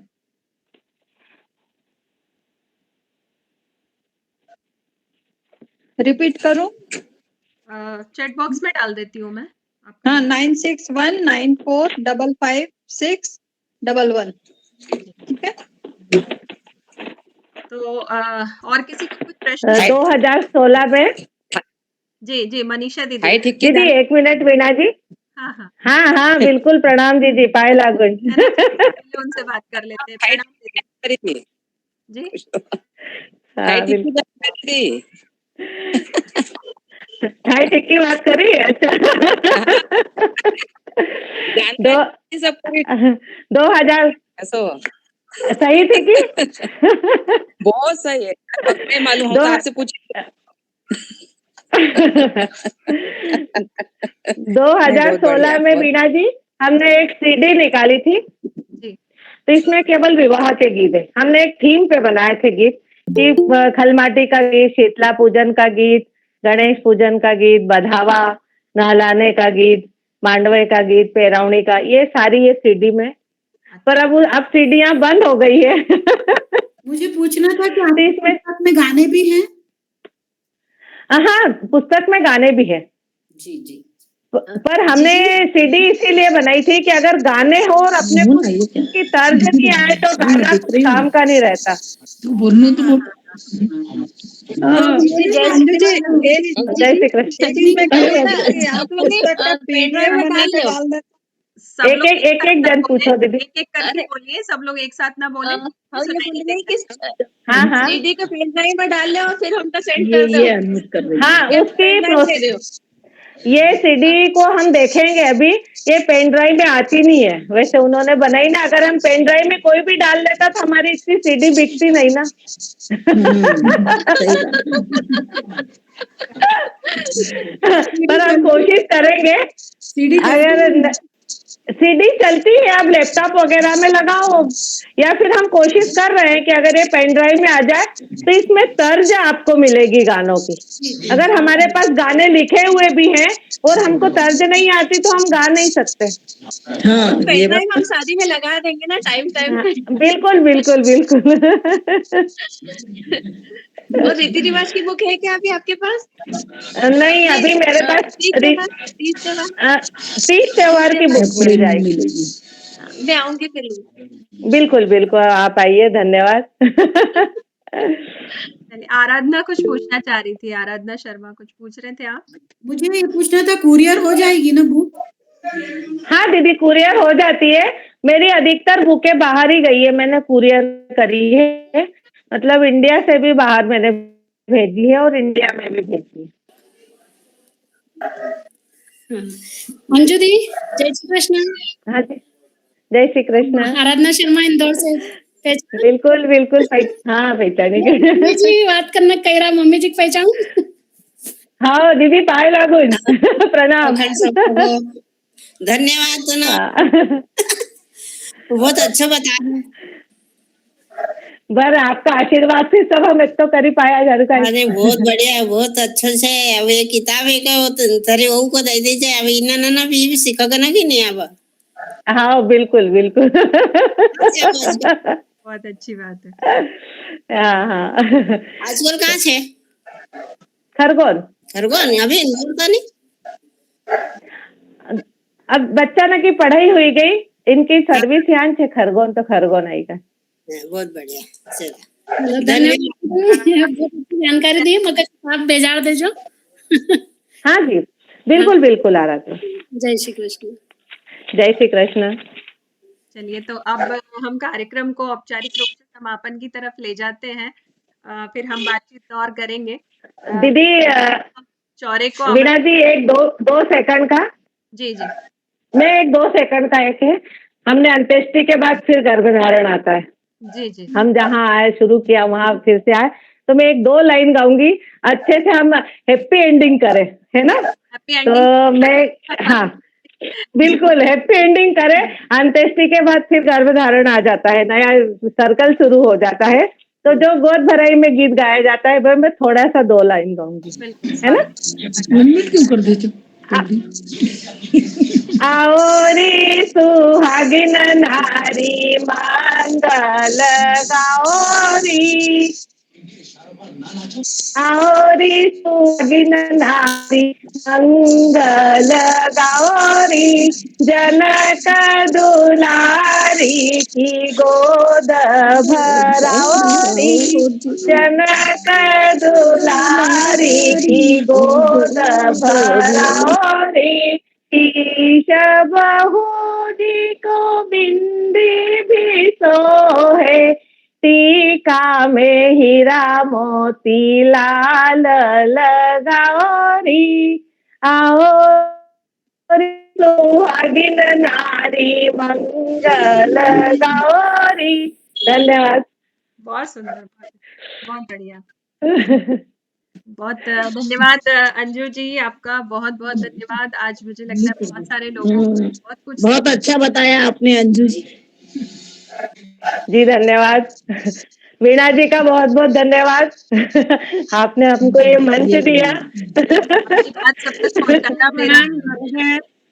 जी, बिल्कुल। उमा चौरे जी को आमंत्रित करूंगी, एक धन्यवाद गीत अंजू जी के लिए प्रस्तुत करें। उमा चौरे जी। हाँ जी, चलिए। हाँ, मैं अंजू जी का बहुत आभार व्यक्त करती हूँ। उन्होंने बहुत अच्छी जानकारी दी। हम एक इसमें लगे सुनने पे ही जा रहे थे, बस लग रहा था सुनते रहे। बिल्कुल, और आप बोलते रहो। बिल्कुल सही कहा। तो नहीं, आप हमारे आपके लिए साथ में रहे, हमको लेके रहे। बिल्कुल, धन्यवाद। और वीणा दीदी को भी आभार व्यक्त करते हैं गायिका कि उन्होंने अच्छी है आज हमारी उमा चौरे, तो आज उनसे आखिरी गीत हम हाँ, सुनेंगे। जो एक धन्यवाद स्वरूप आभार व्यक्त करने के लिए अंजू जी को रहेगा। जो पर मैं गाऊं में अच्छे लगते हैं ये धरती, ये नदियाँ, ये रहना और तुम बड़े अच्छे लगते हम कितने दूर है कितने हमारे दिल की बात कर पास है जैसे तुम सब भी रख लो सच पूछो तो मन को झूठे लगते हैं बड़े अच्छे लगते हैं ये धरती ये नदियाँ ये रहना और आप सब आप भी बहुत अच्छे लग रहे हो सभी कार्यक्रम बिल्कुल करते हैं और एक बार फिर मैं पूरी इंदौर महिला इकाई की ओर से अंजू गीते जी का धन्यवाद और आभार व्यक्त करती हूँ। आज के कार्यक्रम का हम औपचारिक समापन करते हैं और हम बातचीत करते रहेंगे। लोग अगर अंजू जी से कुछ पूछना चाहें, बातचीत करना चाहें तो आज के विषय पे बात कर सकते हैं। सभी को नमस्कार, नर्मदे हर। मैं हरदा से रजनी पारे। आज आपके प्रोग्राम देखे बहुत ही अच्छा लगा, बहुत ही विस्तृत वर्णन किया और एक शब्द में बोलूं